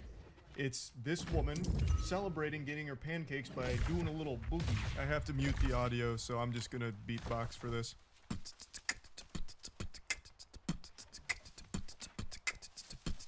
On Twitter, this video has well over 100 million views. This is the biggest tweet from it, saying we're all the person at the next table, and it's that woman in the background who's looking on confused and disgusted and annoyed about this. And the video has over 100 million on Twitter, but then an additional like 30 million or so on TikTok. And boy howdy, has this led to an unbelievably large and aggressive conversation. Mortal Kombat 1 came out, but the fatalities in this debate have been far more brutal than anything in that game. I tell you what, sports fans, this shit has been wacky. It's her pretending that she's super excited to get food, my hangriness leaving my body, and she's doing a little goofy TikTok dance. It's very artificial. It's not real. Like, is she actually having fun here? Who's to say? That's a secret between her and God. I have no idea if she's actually having fun, but it's clearly performative for TikTok updates. She's looking for the internet likes. And it's not really bothering anyone because she's just doing it herself. The only one that's directly involved here is the staff that's bringing her the food, and she's subjecting them to cringe, which could be considered terrorism to a certain extent because cringe is it's a fucking weapon. I don't care what anyone says. Weaponized cringe is some of the most potent Geneva Convention violating warfare we have at our disposal. So yes, the staff is exposed to her like pretending that she's super excited to get food, so staff brings it over and she starts dancing like a toddler here with her happy dance of food, and it's all fake, right? But she's not really bothering anyone. The girl at the other table is just looking on confused and annoyed, which is a very normal response I think most humans would have, because this is a very weird thing to do as an adult. Fuck. If you want to be treated like an adult, then you need to dress like an adult. Me. That's right. We're doing a me costume for Halloween, so you can wear me like a goddamn flesh suit. So it comes complete with the long hair. Even's got my tattoos 1-to-1 for temporary tattoos. And then just like a fun little shirt to go along with the whole collection. So that's the new merch drop for this Halloween. It's available now. I'll put a link in the description. Oh yeah, also the beard. You don't want to be a clean shaven Charlie. That'd look really weird. And there's nothing cringy about that. If you don't want to get made fun of, then that's what you need to dress like for Halloween. Anyway, the point here is, a lot of people were extremely upset about this video. There was a lot of hostility both in people defending the action and those attacking it. Me personally, I don't like it. It does bother me. I've said this a million times. I think the current climate of things where everything needs to be a fucking song and dance that you put on for an online audience of TikTok people to give you attention is trash. Yep. Everyone competing for internet attention at all times and faking everything to get some likes on your posts. Sucks. Awful. So yeah, I don't like that. If I was in that restaurant, you wouldn't see me like flip over a table in anger or anything, but you would see me look over annoyed about it and maybe make fun of it a bit before moving on. But on the internet, cringe is a big deal, and it stays that way, and for some reason gets really aggressive and super deep, like almost philosophical to a certain point. In this case, with this video, she didn't really do herself any favors because she was arguing with everybody on TikTok, and she was getting really mean and nasty in some of the comments. But the point is, people respond to cringe very harshly. Now, there is a bigger talking point I want to get to, but in order to get there, I'd like to show you the other big video that blew up only about 2 days ago as of making this video. Want to see the cringiest, most cuddly thing ever? This is called a love surge. And we do this when one of us has like so much love in our limbs that we can't contain it and feel like we're gonna explode. So Sean is having a love surge right now, and he's gonna wrap around me and shake with the electricity of love until I catch it too and start shaking, and then you explode with a love surge. It's good. I don't mind it. I don't You're mind it. welcome. And that's the love surge. I like it. So much love was just surged. Sean's not wrong. There was a lot of love getting surged there. The cup runneth over on love. In mind it. fact, I think I started to feel some of the particles from that surge all the way over here. Nearly took out the power grid. Now, this also got really big on Twitter, and people fucking hated it. And they hated them for being cringy, which, as you can imagine, didn't feel super great for the woman in this video here who posted a follow-up. A lot of the DS instances are really funny, and I laughed a lot. I can take a joke, and I can laugh at myself. But then some of the comments got really mean. And Yeah. you're like wishing that like someone cheated on each other, or wishing that like DB on me, or SA, or like that. I don't know. I myself, and I think like, if the goal was to make me sad, you did it. You won. She posted this video going over how all of the really mean comments made her feel, like the really personal ones wishing horrible things. I think upon that was her and the cringe. family. And what really sucks is how unsurprising this is. The internet has become a place where you expect this. Anytime a video is posted, no matter what it is, if it's cringy, even if it's good, you already know there's going to be a large number of people that are going to hate it. And when people on the internet don't like something, they go to the biggest possible extreme to let you know their dislike of it. Telling you to do the worst things ever and wish the worst things ever upon you. It's unfortunately very commonplace online. I remember when I first started posting on the internet, I had read somewhere a quote: when someone wears a mask, they show you their real face. So basically, it's not the most profound thing ever. When someone is anonymous, they show you their true colors. And most people aren't that nice. And so what happened here is, this was cringy, so people started being very not nice, and she posted this video hoping that maybe if you saw how it made her feel, that it would stop. And as you can probably guess, it They only ate made her it worse. alive. The comments were saying things like, just need another love surge, or order up on that love surge to help. If there's one thing the internet hates more than cringe, it's weakness, vulnerability. If you show that something hurt you, that's the biggest possible trophy you can ever give to people online, because now they know they're getting to you and they will just keep that pressure coming. There was really nothing good that could have come from this video, but I do legitimately feel bad for her and Sean here, because their only crime was posting something cringy. I don't think they should have posted it to begin with, but that's once again just What's the wrong product with them of everything posting that? being a competition to get internet attention. So they took a very personal thing with them being lovey-dovey and having this really quirky love surge thing they do, and they wanted to share it online, because everyone wants to share everything online all the time. And what happened here is it ended up being an awful experience. So let's tie this into what I want to talk about on a deeper level. why cringe is literally the worst thing you can do online as a content creator, it feels like. Over the many, many years I've been online, I have seen some people do the worst things imaginable. And those people still have an audience and support. Okay, guys, I'm terribly sorry. I'm gonna pause to eat my dinner here, my lunch. Excuse me, my lunch, and so I'm gonna put the game AFK here, and I run the video to the main screen, and I'm gonna kill my video for 5 minutes while I eat a salad, and that's it. Sorry for the interruption. I'm just hungry. I haven't eaten today, and it's 3 in the morning. I woke up at like 9, so. Eat my lunch now. Oh. This would be like, I think 3 p.m. for most people, so I haven't eaten today, so I'm going to definitely eat. Despite being a piece of shit that does horrible things. And then I've seen cases where someone does something a little too whimsical. They get a little too silly, and it's embarrassing. And they lose a lot of supporters for it. More so than someone that is an actually awful person doing horrible things. And I guess it's honestly not even fair to say that it's just the internet that has no forgiveness for cringe, because one of the best examples of an entire career being unraveled from something being a little too goofy actually comes from 2004 and predates the modern internet as we know it. Howard Dean and the now infamous Dean Scream. Howard Dean was a very prominent political figure, and in 2004 was a presidential candidate. And his entire world got fucking blasted when he was doing a rally and got a little too excited. He was given a very passionate speech. He's like, "We're going to Washington, we're going to Oregon, then we're going to my buddy Eric's place to eat some ice cream, and then we're looping back around, we're going back to Washington, and then Oregon."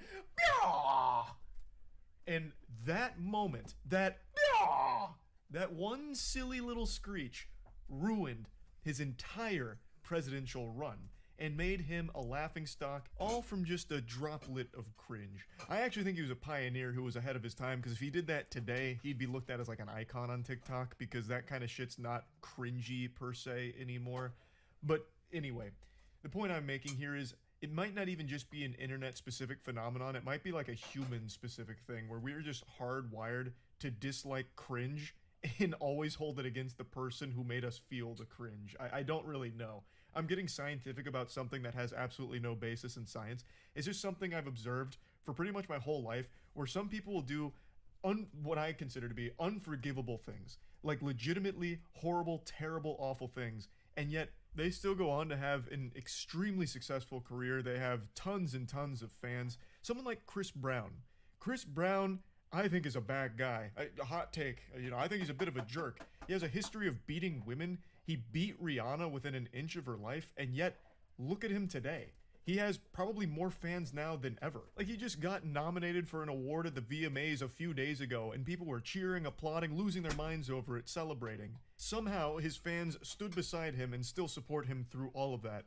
Meanwhile, there have been many such cases of someone posting either an embarrassing video as a YouTuber, or having some embarrassing information leak, or something cringy come out, and their fans like abandon them, just like straight up drop it, like, nope, I can't be seen here anymore.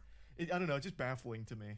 But yeah, now I'm starting to get a little lost in the rant here. Point is, with these two videos in particular, the people in them didn't do anything wrong. One of them wasn't even in public, and yet the response to it was extreme amounts of anger, which is always just interesting to me. And it's not like I'm innocent of it, like I'm super guilty of seeing some cringy things and being, surprised and even a little annoyed, even though I'm not directly involved for sure. But it's just fascinating.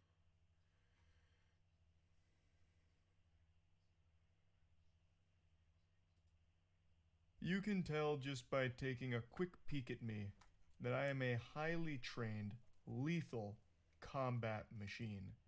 Millions of years of fine-tuned evolution has led to the apotheosis of fighting. Me. If we walked by each other on the street, you'd look over your shoulder out of fear, praying that I don't decide to beat your ass. And if you're lucky, I won't. And it's all thanks to my extensive knowledge of martial arts. More specifically, the most intense discipline, Bullshido. This is probably my biggest guilty pleasure content online. I love fake martial arts. Online, it's referred to as bullshido. There's an entire subreddit dedicated to it, a Twitter account. I think it's also blowing up on TikTok as well. It's a scam that's been around for at least 50 years where some goober will open up a dojo and, you know, call it a self-defense course, and it's just absolute outrageous fucking nonsense, and they pass it off as martial arts. The most notable example of this is actually Steven Seagal. I'm sure all of you are familiar with him. He is an iconic, timeless specimen of bullshido. If you watch any of his like demonstrations of his expertise in martial arts, you'll have someone grab his arm and then Steven Seagal will do this and the guy fucking flips around like he just got hit by a car going 60 miles per hour. Like he just ragdolls people by looking at them. Force blasts. He'll take their finger and he'll like tickle it a little bit and the person has a heart attack, right? And it's all for show.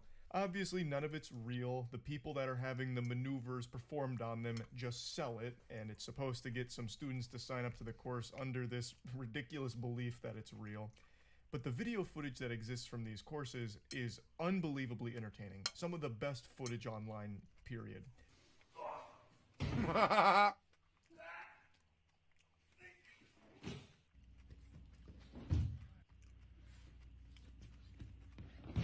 This old timer's looking extremely powerful. He could probably beat up a tech support scammer through the telephone. He gets a phone call from the scammer's like, hey, you got a virus on your computer, pay us and we'll fix it. And he just says, you're already dead. Hangs up and then the guy fucking explodes. Because it turns out this guy did like 15 karate blasts at the phone and it killed the guy. Like, he is not to be messed with. Every part of his body is a weapon. He can fatality your ass from any position. So, like, in one of those, the guy just comes up behind him and, like, taps him on the shoulder, and then he fucking flies off the screen. Like, God forbid one of his grandchildren come up to try and get his attention, poke him on the back. That just straight up snapped their neck, it seems.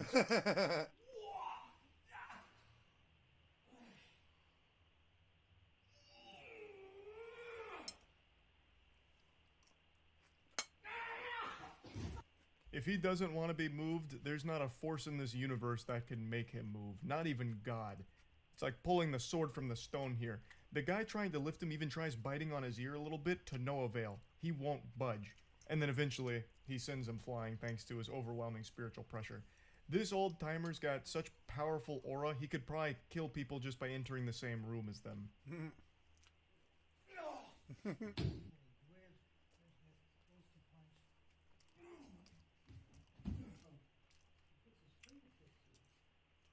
Why is the guy he's fighting fat?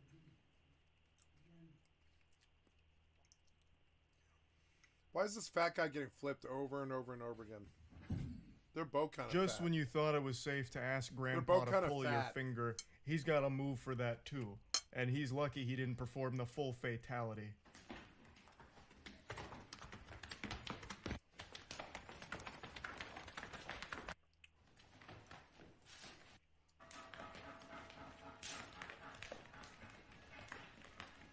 This one's one of my favorites. This is an older video. I've seen it at least 20 times. Every time this gets posted somewhere, I can't help but watch the entire thing. So obviously I've been doing a bit of a deep dive through Bullshido subreddit because it's got not only the classic bangers, but also some new ones. So it's just a nice array of things that I'd like to showcase today from the subreddit. I legitimately love this technique, the fucking forbidden turbo slap jutsu here. I've tried it myself every time I watch this, and it's like legitimately painful on the entirety of my arm. Like, it's kind of impressive how quickly they're able to throw the slaps out, and if you watch them do it, they're hitting themselves more often than they're even throwing something out. So they keep like slapping themselves in the face and on the chest, but they make such a good sound. And it's really cool to just like watch the fucking phalanges fly around like this. I don't know, it's very satisfying, especially when he's running around doing it.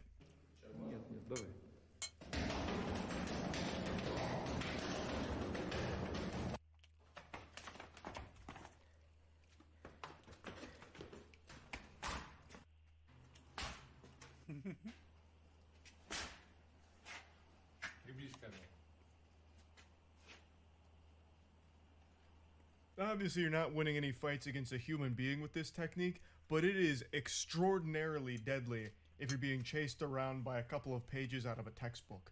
So if you gotta slap some paper that's bugging you, you might want to try some of these maneuvers that they're teaching you here. You'll see me cutting the arms, Okanagashi here, Tenkan there, Tigatana Oh, here, they're dancing. Tigatana here, Tigatana, Okanagashi here. Always moving, always cutting them out of the way. Keep going. Why is this? Why are these three fat men teaching martial arts? They're fat because they make so much money doing this that they eat all day. Oh my god.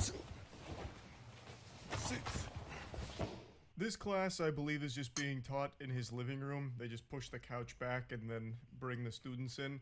So he's teaching this very elegant, majestic maneuver about how to fight multiple opponents, and you clearly can't argue with the results here. Highly effective against a group of opponents that also happen to lack object permanence, so when you brush them off, they lose all their steam, and they have to, like, relocate you and try and remember where they are. It may not work very well against people grounded in reality and are actually trying to hurt you in a fight, but who knows, maybe it's worth giving a try. Just give them one of these, tap them on the back, and, I don't know, maybe run away. Like, maybe that could be more effective than trying to just keep, like, doing some of this. Though I do really like the clothesline at the end. I don't know why he decided to clothesline them. That seems like it wasn't even part of the lesson. He was just improvising there and thought it'd be a nice cherry on top of the cake. But I appreciate it. This one had DMCA music, so I'll just talk you through it. This is the Finger Master. He's an expert of all things related to finger-based combat.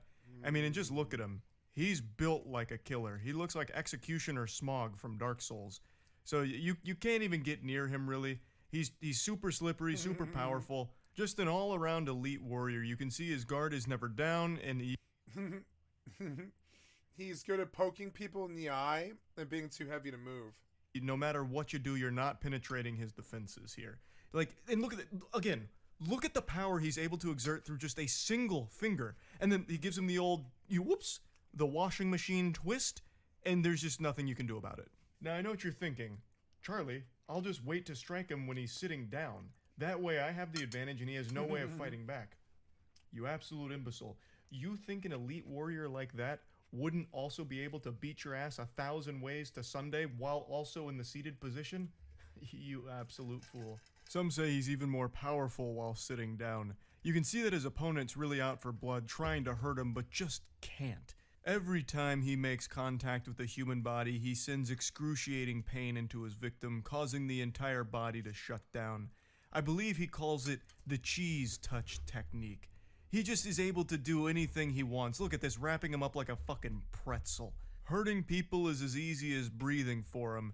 Just look at how much fun he's having. Even while sitting down, there is just no one that can match his expertise in martial arts. I really do love Bullshido. Fake martial arts is really goofy to watch, but it is sad to think that there are people that pay for these classes thinking that it works, and God forbid they ever get into a real... How low would you go to get rich? Everyone has a price for forsaking their dignity in order to acquire some cold... No, okay, my price for rich people... I'm sorry, my price for being rich is no humans, right? If I were to have a lot of money, it would be... My price for being rich would be... I'm sorry, what would I do, right? What would I do to be rich? Nothing. And if you were to offer me richness, I would require something in return, frankly. It would be safety from humans.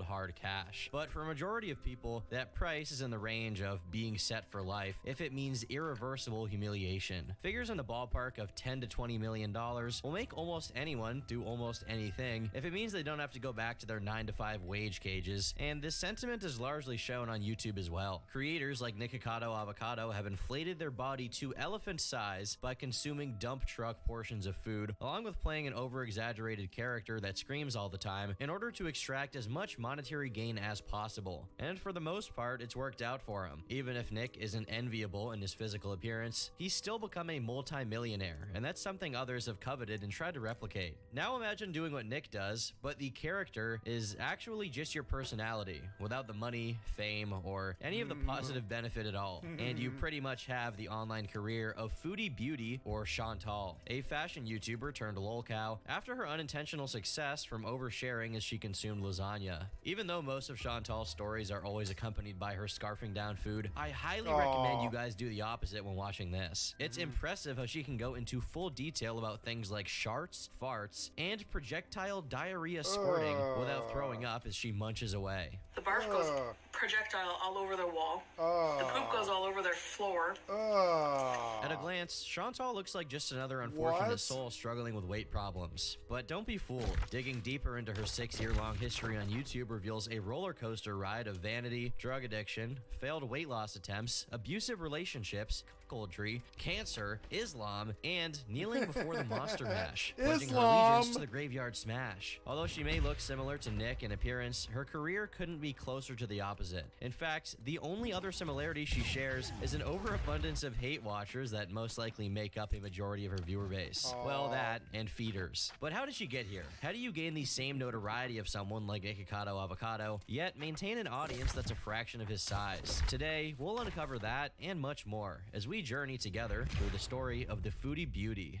Chantal Serrault was born March 28, 1984, to a teen mother named Kim that traveled around frequently and a father that left her while she was still a kid. Growing up without a stable father figure in her life had left her with what some might describe as daddy issues. Kim had done her best to provide, but there were certain aspects of Chantal's emotional development that couldn't be fully addressed through a single parent. Her mother eventually married her stepfather, yet Chantal could never get over her biological father leaving her prematurely and has even stated that she has 2 brothers on her dad's side she's never met. One of the main sources of Chantal's inner turmoil is her jealousy of her younger sister Natalie, who, unlike her, was born with the presence of both their mother and stepfather. According to an old childhood friend, Chantal couldn't help but feel a sense of resentment as she watched Natalie experience the stability of a 2-parent household. So she would pick on her and say things like she was ugly and dumb. While it's never been fully confirmed if this is an exaggeration created by her now estranged friend, this behavior wouldn't be out of the ordinary for a child with abandonment issues. Chantal growing up being jealous of her sister was just the start of her childhood problems. Whatever the cause, she would begin dating a 21-year-old man at the age of just 15. And when I first met him, I was 15, and he was 21. So yeah, kind of to begin with. I mean, I was a mature younger person, but Chantal alludes that this guy she hooked up with was abusive and had a serious alcohol issue, but never has gone into specifics. Obviously, this was a predatory individual looking to manipulate her as a 15-year-old, but the way she talks about him almost sounds like just a bad boyfriend when it was clearly way worse. Horrifyingly, Chantal lost her virginity to this man and later elaborates that he actually had his own girlfriend with whom he had a child. To make matters worse, this other girlfriend had gone out of her way to confront a 15-year-old Chantal at school, threatening her with violence, among other things. By now, Chantal was convinced that she was in love with this 21-year-old man, so she decided to continue screwing her boyfriend. Her words, not mine. this guy lied to me in and out, okay? I didn't know that this guy had a girlfriend who was pregnant with his child. A girlfriend who liked to fight, and she was older. She was in her mid-20s. This girl tried to make my life hell when she found out about me. Oh my gosh, she's pounding lasagna the entire time.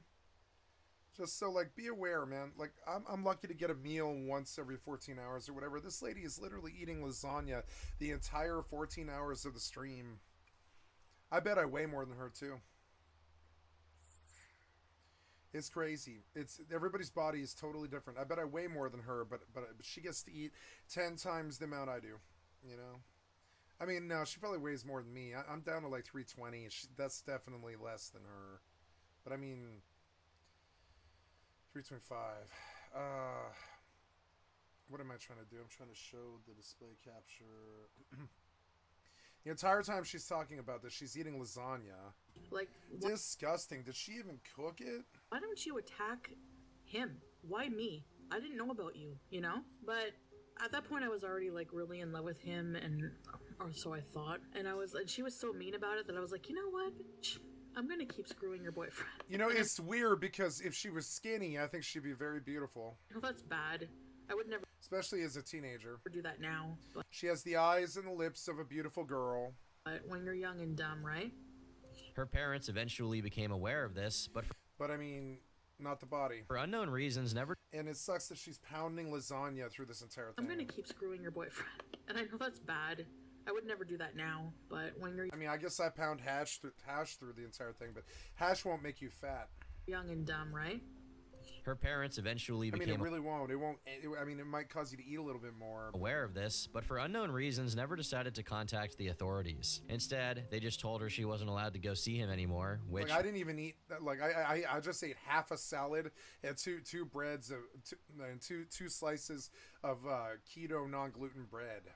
You know, a salad with, like, I don't know, 200 or something. I don't even know what the carbs are. It's like 200, 300 carbs. went as well as you would expect it to go. I wouldn't say I'm fat, but I'm not fat like her. Furious that she couldn't sleep over with this man, Chantal went into the bathroom and faked a suicide attempt to try coercing her parents into letting her go. This caused her mom to panic and take her to the hospital, where she was instructed to drink a charcoal solution to drain the pills out of her body. Scared that this might negatively affect her body because she hadn't actually taken any pills, Chantal went into the bathroom and actually popped a few before confessing the truth to her doctor. At this point, the doctor had become fed up with her antics, so she was instructed to stay for a few days until they could make absolutely sure that she was fine. Even at a young age, Chantal had a reputation for gluttony, and this would be exemplified by her stay at the hospital. The girl she was sharing a room with turned out to have an eating disorder appetite opposite to Chantal, anorexia. The two began talking and got friendly with each other, but there was one particular thing Chantal couldn't help but notice. Because of this girl's anorexia, doctors came into the room regularly and gave her large amounts of food to make up for her weight loss. Watching this over time was like torture for Chantal, so one day she dared to go where no one had gone before. But anyway, I had said to her at some point, "Are you gonna eat those candy?" And I think she kind of caught on because she gave them to me. She gave me her candies. After getting discharged from the hospital, Chantal's parents refused to let her come home if she continued to spend time with the 21-year-old, so she was moved into a group home for teenagers. This group home is where things went from bad. Wow, that's where this went. She wouldn't stop she wouldn't stop statutory raping a 21-year-old man, so they just were like, "Don't come home." Oh my god. Like, that's so far from my life or anything I've ever done. I've done some bad things, but not anything like that. Not anything like that. I've never made I've done some bad things, but not anything like that. Definitely had something that was kind of close, like in terms of like, it was almost a felony, but I mean...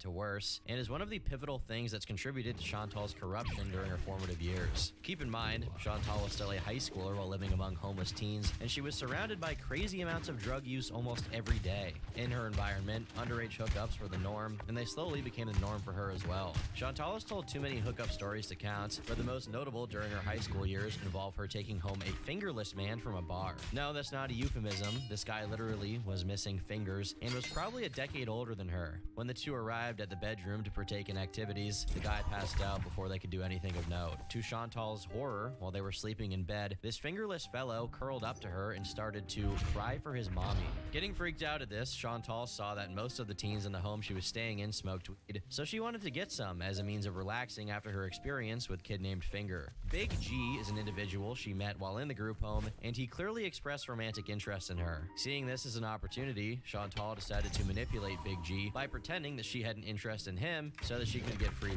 This worked out for her until the 21-year-old that she was messing around with found out about Big G, so he punched him in the face. Feeling bad and growing slightly attached to him, Chantal had sex with Big G as a way of apologizing, but she describes this as not really good because of the size of his dick, or rather, lack of size. This wasn't the only time an underage Chantal has exchanged her body for goods. On a hot summer day, someone dared her to flash her bazoongas at an elderly man in exchange for a Klondike bar, to which she promptly did just that. And while some would likely blame Chantal for a lot of this, you have to keep in mind that she was under the age of 18, and she was around the influence of adults who should have known better, and yet continually took advantage of her. After a while, according to Chantal, being with one person got boring, so she decided to make the executive executive decision to spice things up and start dating a 38-year-old French man alongside her 21-year-old boyfriend. Over the course of her entire high school career, Chantal would continue messing around with both of these predators until she finally graduated. It's unknown when exactly she split off with the pair, but the general assumption is sometime after high school. This wasn't even close to the end of her hookups though, and after breaking up with her manipulative boyfriends, her sexual encounters actually got way worse. But it should be clear by this moment that this girl, who had been kicked out of her house by her parents, was serially being taken advantage of by sexual predators. Coming from her mouth, it's always framed as less serious, but that is what's happening here.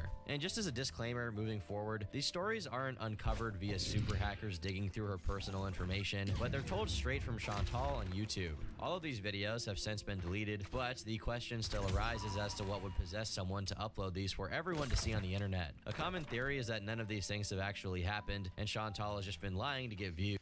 So I have 20,000 hours of like YouTube live stuff that could always go back to be cited, and I'm not ashamed of any of it. There was one time that I let some titties go across my Twitch screen by mistake. I'm ashamed of that. And another time I started masturbating on stream, but you couldn't see anything, just my face. But I hit the close Streamlabs and stuff, and I was horny that day, like 2 months in from when I started. And so I started masturbating, and I didn't expose myself, or I would have been banned off Twitch. I didn't even get a ban off that. But I'm just like, you know, but I do feel some shame for that. I didn't know my stream was running. And that's the first and the last time that that's happened. Because that was enough. It was enough. I was like, oh, well, okay. The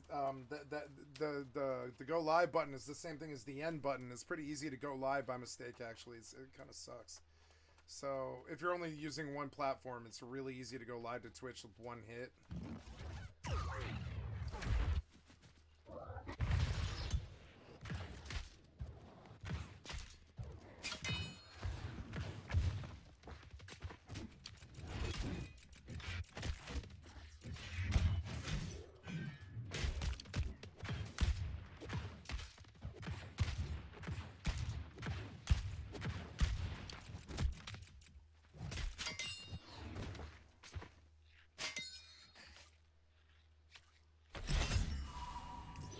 Oh no, I'm over encumbered. Oh. Did I just leave a thing? I did just leave the town. Oops, oh well, okay. Let's go back to town, I guess. I'll set my home point there. But most people would point to the fact that she deleted these, presumably after realizing the horrors released upon the world. Chantal does have a proven habit of lying, but for the sake of argument, we'll be taking her word on most of these stories. When mature adults become sexually aroused in public, they typically strive to contain their desires until they reach the privacy of their home, where they can do personal activities alone. It's evident that Chantal does not conform to the norms of adulthood and is truly a girl boss. On a particular night after leaving a bar, she found herself in a state of arousal. Instead of heading home to address her desires privately, she engaged in a spontaneous sexual encounter with a homeless guy in a public area by a lake, on top of a rock. This wasn't just a quickie either. This was the full-blown thing, and she even says that she got tested for HIV afterwards. At least she's responsible enough to do that. As touched upon earlier, Chantal displayed a willingness to use her physical assets to attain her desires, particularly when it involved food. Getting to the point of desperation on one particular Whopper Wednesday, she called up one of her lovers and offered him foreplay in exchange for him bringing her a few burgers. To her dismay, the guy had tragically forgotten the zesty sauce for her onion rings, and she got so upset about this that she only allowed him one. Oh, yeah. When you're taking a food order for a woman, get that shit. Every woman is like this too. Every single woman I've ever met is like this, and it's gonna sound sexist, but it's not.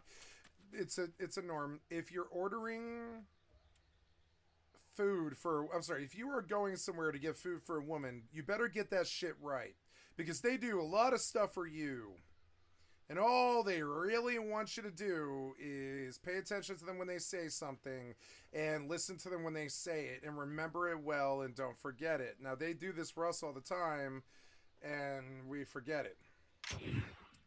But I mean, really, so if you want to piss off a woman, get the order wrong. one squeeze of her knockers. Probably the most infamous hookup Chantal has had is a threesome she tried organizing with a couple online. Chantal was an active user of IRC, an early form of internet communication, and often tried e-dating people on this platform. On one occasion, she encountered a couple and entertained the idea of a threesome with them while deceptively concealing her true weight and identity. Chantal visited their apartment, hoping they wouldn't discern her real self. Inevitably, when the people eventually discovered that she was in fact catfishing them, they opted not to proceed with their planned encounter, leading Chantal to spend the night on their couch. The next morning, she woke up with a nauseous feeling in her stomach and sprinted for the bathroom. Kneeling down by the toilet ready to blow, Chantal erupted from both ends in a double stream of puke and diarrhea splashing all over the bathroom. The walls were painted green and the floor was painted brown. After turning this poor couple's bathroom into a biohazard, Chantal realized her romantic life might need a change. She needed someone who she could depend on and foster a stable, blossoming relationship with. She needed Pete's. Chantal met Pete's back in her high school senior year after sharing an English class with him. She describes that both of them were awkward kids and they quickly became friends. After graduating from high school, the two shared a job at a local call center and eventually moved in together, resulting in a romantic relationship. For the next 7 years, Chantal and Pete's bond grew stronger, which culminated in an accepted proposal of marriage. This was also the same time that Chantal started to gain any... Sure, because I don't believe this guy can pronounce the word Pete, right? Pete's wife, you know? But he's saying it pizza. He's saying pizza's wife. Because I don't believe he can pronounce the word Pete right. It's some kind of weird idiosyncrasy, but I don't believe he can pronounce the word Pete right. Here, watch. In an accepted proposal of marriage. This was also the same time that together, resulting in a romantic relationship. For the next 7 years, Chantal and Pete's bond grew stronger. Pizzas, I guess. Pizza's bong.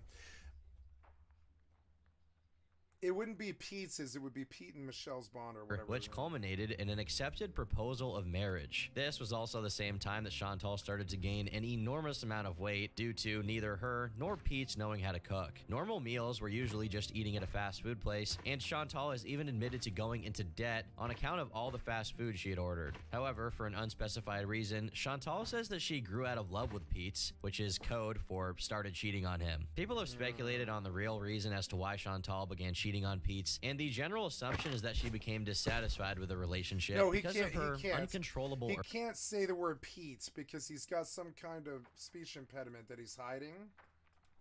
Urges. Regardless... He can't say the word Pete. I'm not any better. I'm just saying... I'm pointing it out. I don't know what it means. I'm just saying it happened. For the next few months, she would start going behind Pete's back with a Rwandan man... Pizzas. So is he saying Pete or pizzas? Pizza's back. Pete's back. Pizzas. It's not pizzas. It's because it's not that he can't say the word Pete.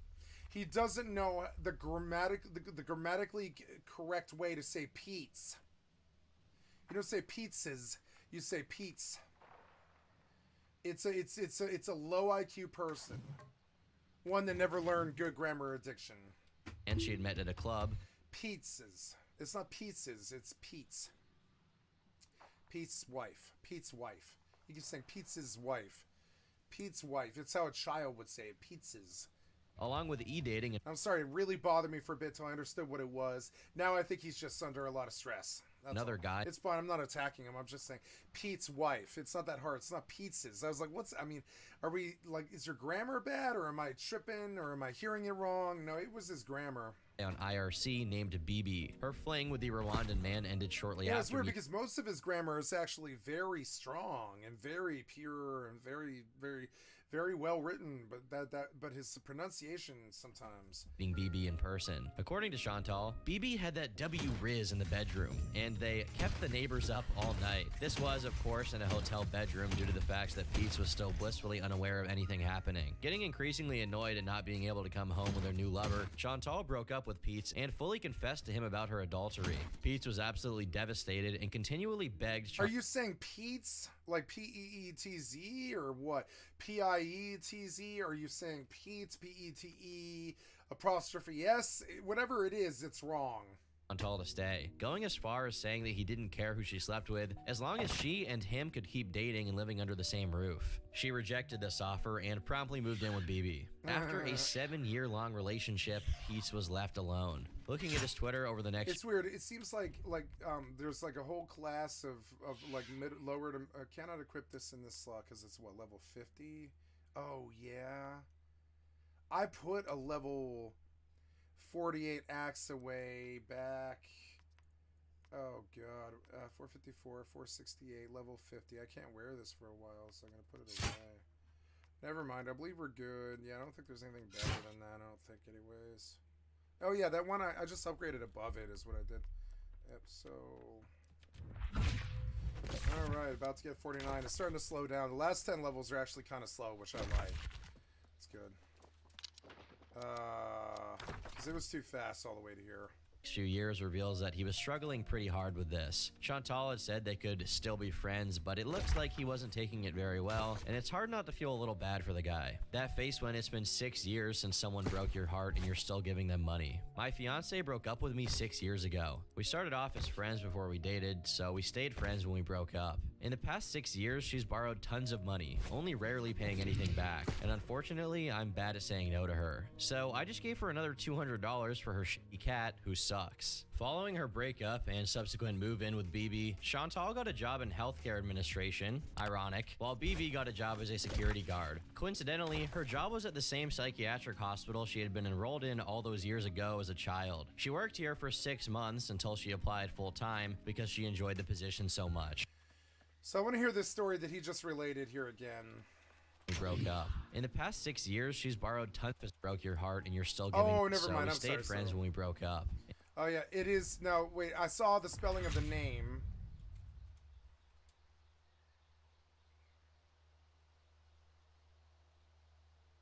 Me 6 years. Why are they always Marvel people with Marvel names? Years ago. We started off as friends before we dated, so we stayed friends when we broke up. In the past 6 years, she's borrowed tons of money, only rarely paying anything back, and unfortunately, I'm bad at saying no to her. So I just gave her another $200 for her shitty cat, who sucks. Following her breakup and subsequent move-in with BB, Chantal got a job in healthcare administration, ironic, while BB got a job as a security guard. Coincidentally, her job was at the same psychiatric hospital she had been enrolled in all those years ago as a child. She worked here for 6 months until she applied full-time because she enjoyed the position so much. Her pay was a generous $29 an hour, and the job description was being a secretary. But soon after, Chantal found herself at odds with her supervisors. She began to get tired and felt overworked, setting what she considered to be an overbearing management style. Instead of addressing her concerns through open communication or seeking alternative solutions, Chantal chose to just falsely call in sick and started missing a good amount of days. As this pattern of fabricated sick days continued, it didn't take long for her colleagues and superiors to become suspicious. Ultimately, she was fired, but she was still compensated as a part of a settlement agreement. It's assumed that by late 2016, this payment wasn't enough, and that's why she started uploading to her YouTube channel. BB was bringing in enough money for both of them at the time, and due to the recent success she had witnessed with YouTubers getting rich, she thought it was a good idea to try it out herself. In its early stages, her channel predominantly revolved around beauty-related content, encompassing makeup tutorials, product reviews, and beauty tips. Chantal presented herself as a reserved and somewhat introverted personality, showing a quiet and understated demeanor that would seem out of the ordinary in retrospect. Despite putting a lot of effort into her beauty-themed videos, Chantal faced an uphill battle in terms of gaining significant viewership and engagement. Her makeup tutorials weren't bad by any means, but compared to more popular channels of this genre, they didn't stand out. The beauty niche was highly competitive, making it challenging for her to break through and garner the audience she wanted to reach. One day, perhaps driven by curiosity, but more likely hunger, she decided to upload a mukbang video that featured her indulging in a massive, delectable lasagna meal.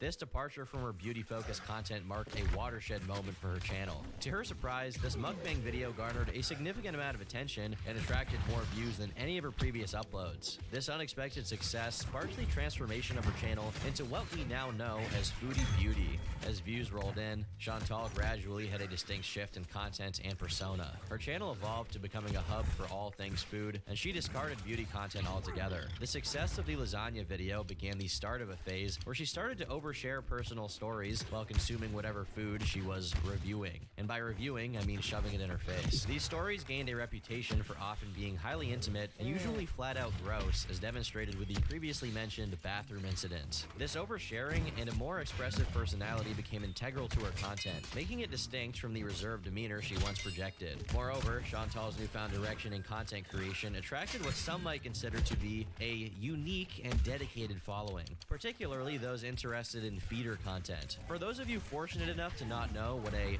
feeder is, allow me to ruin your day real quick. According to the National Library of Medicine, feederism is a fat subculture in which individuals eroticize weight gain and feeding. Feeders are individuals who claim to become sexually aroused by feeding their partners and encouraging them to gain weight. Very little is known about this population. What little is known about this subculture has probably been studied via Chantal's comment section. It's unknown how aware she was of this at the time, but in any case, her content definitely fulfilled some viewers in more ways than one. Hey you, good to see you again. I'm like a little kid in the candy store. Damn, you look so beautiful, my friend. Love the video. Kisses and hugs. Love you. XOXO. Although her content revolved around devouring copious amounts of food while sharing personal anecdotes, Chantal always had expressed her interest in wanting to lose weight. Even before the lasagna video, she openly discussed being ashamed of her weight gain, and even stated plans to incorporate exercise into her routine. 2 weeks after her big break, Chantal started to realize making this successful content was rewarding her binging habit, and that this could lead to actually doing it and seeing a result too.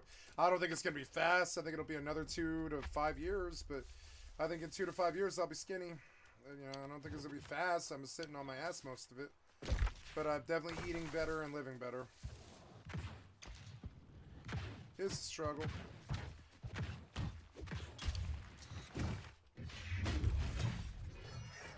The beginning of the summer was nice because it was so sunny and beautiful.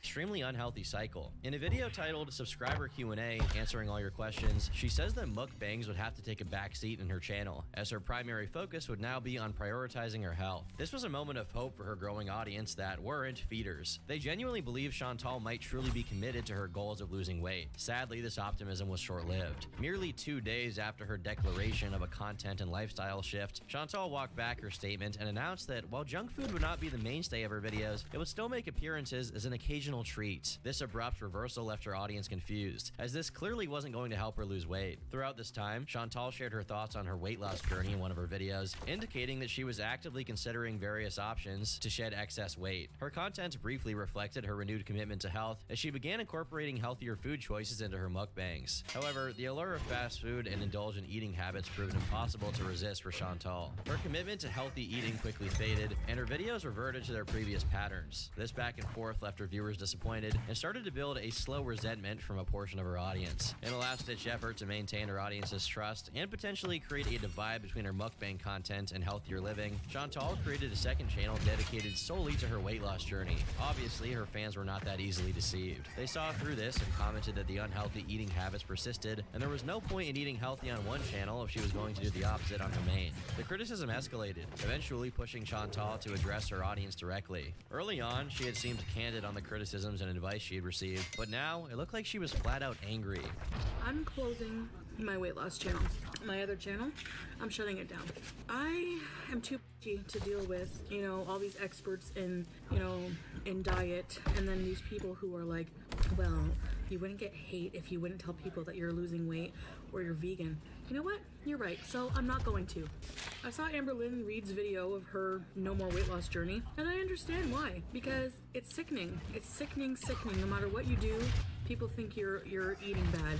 You eat a fucking piece of fruit and people think that you're no, I can't handle that. People need to worry about themselves. This is a mukbang channel, so if you can't handle watching someone big eat something, go watch a skinny eat a salad, okay? This rift between Chantal and her viewers deepened as she continued to reject any form of criticism. Rather than considering constructive feedback or addressing concerns, she responded with an increasing level of anger and defensiveness. Her initial approach to her viewers, who had enjoyed her openness, began to devolve into one of disconnection and hostility. Attempts by her audience to offer guidance or express genuine concern were met with anger, and constructive criticism found itself drowned out by her growing animosity. With each passing day, Chantal's transformation into a more polarizing figure became all the more apparent. Her disdain for her viewers seemed to intensify with every video upload, and the inverse was true as well. As this strained relationship kept going on, it reached a breaking point when Chantal made a confession in one of her videos. She admitted that behind the scenes, she had been engaging in binge eating episodes, rendering any healthy food choices she had previously showcased on her channel essentially useless. Oh, This come revelation on. was a breaking point for many viewers, and the dislikes reflected that. Chantal noticed this ratio and got so upset that she would pin a comment saying, "The 200 dislikes is proof that so many do not understand food addiction and have a condemning attitude towards it. If I was a heroin addict, though, the sympathy would be pouring in.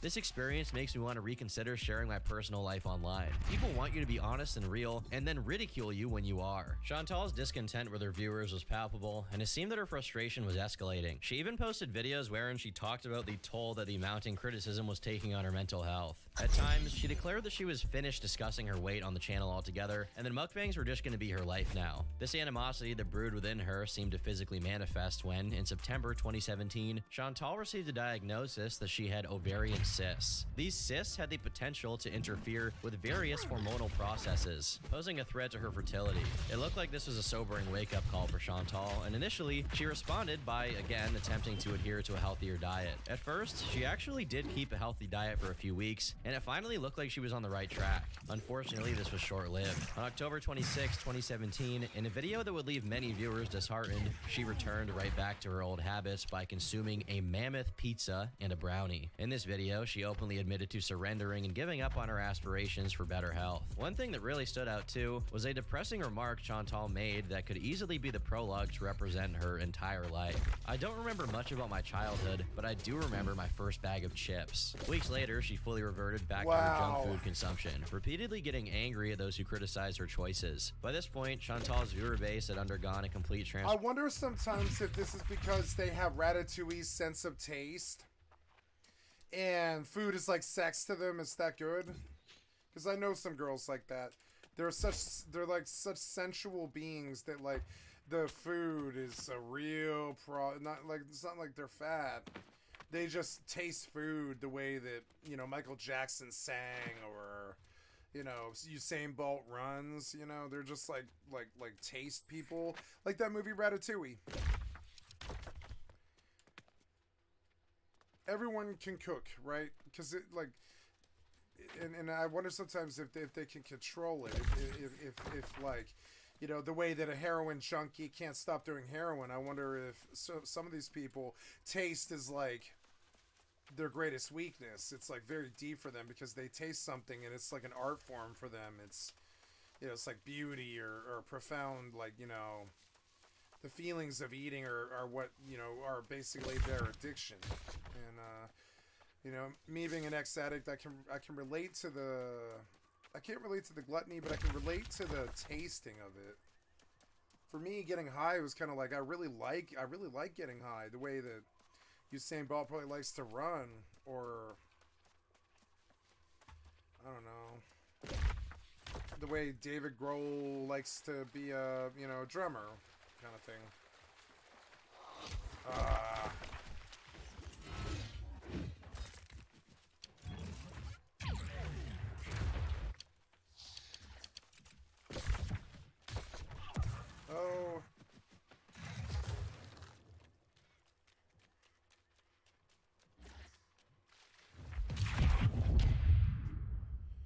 I didn't make it and I was so far. I was so far. This is a bit too high for me. 6 levels. Yeah, it's good. I finally caught up the MSQ, which means I get to go mess around in Morningdale now. I thought the MSQ took me to Morningdale, but I guess not. Feel like it should, but...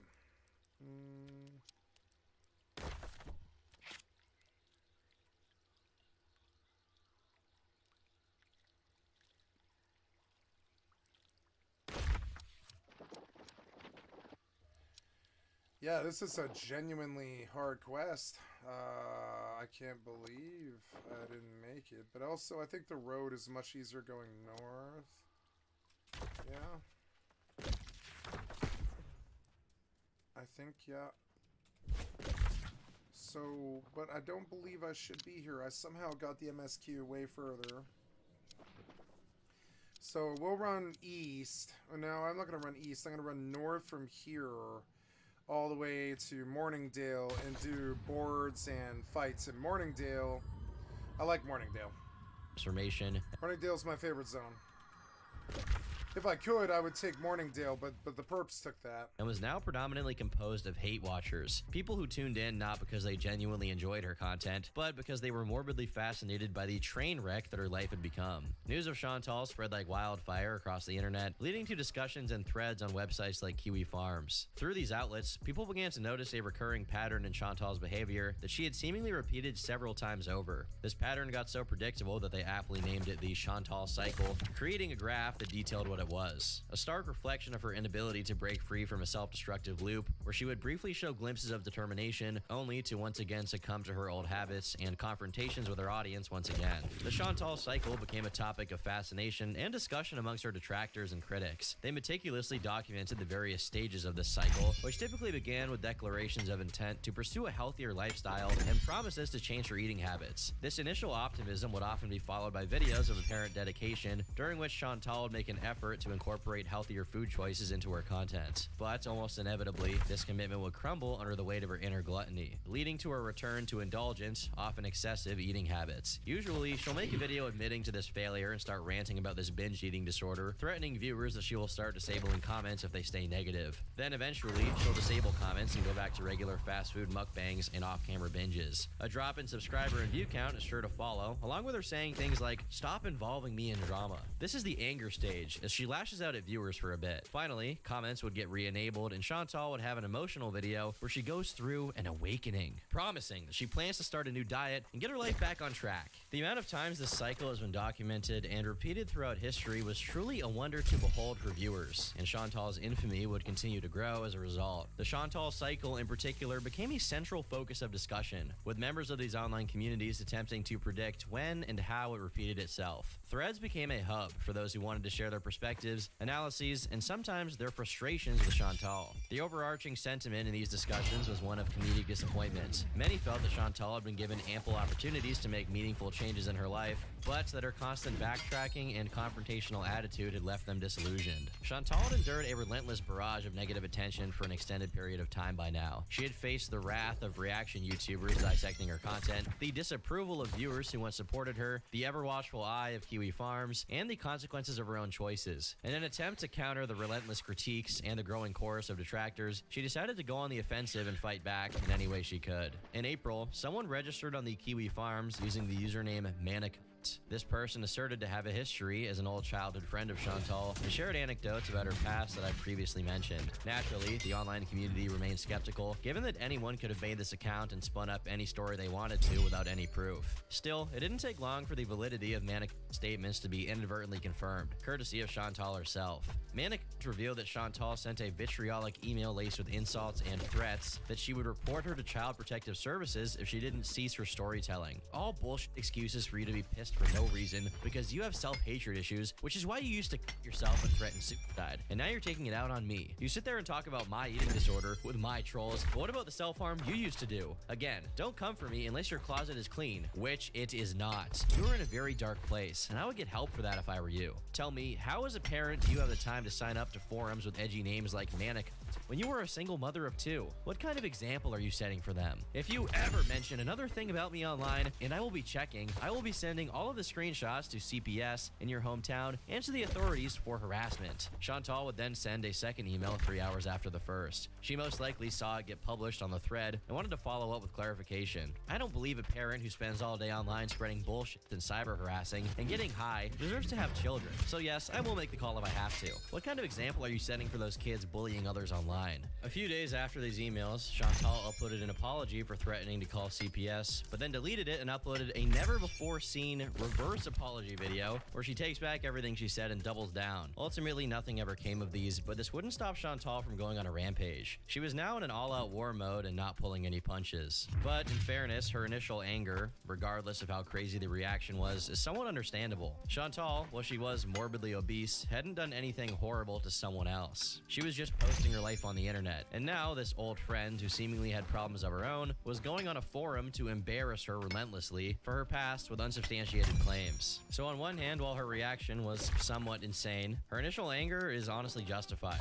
Around now, a prevailing trend was the emergence of compilation channels that specifically targeted notorious mukbangers. Prominent figures like Nikocado Avocado and Amberlyn Reed had entire channels dedicated to creating clips showcasing the outlandish behavior, comments, and antics of these creators. Chantal was not an exception to this phenomenon. Her constant farting and discussions about her bowel movement provided ample fodder for such channels. In fact, on certain occasions, these compilation channels even outpaced her own content in terms of viewership and engagement. One such channel that operated within this niche was the Spitting Drama Llama. This channel specialized in creating content about fat creators, and Chantal, being a prominent mukbanger, inevitably became a recurring figure in their compilations. However, over the months, Chantal had become accustomed to controversy, and she had discovered a deadly tool to use: copyright claims. With the power to wield copyright claims on YouTube, she could effectively remove content that portrayed her in a negative light and exert a degree of control over her online image. And it was particularly easy to her, as many of these channels were just re-uploading clips from her channel, with little commentary.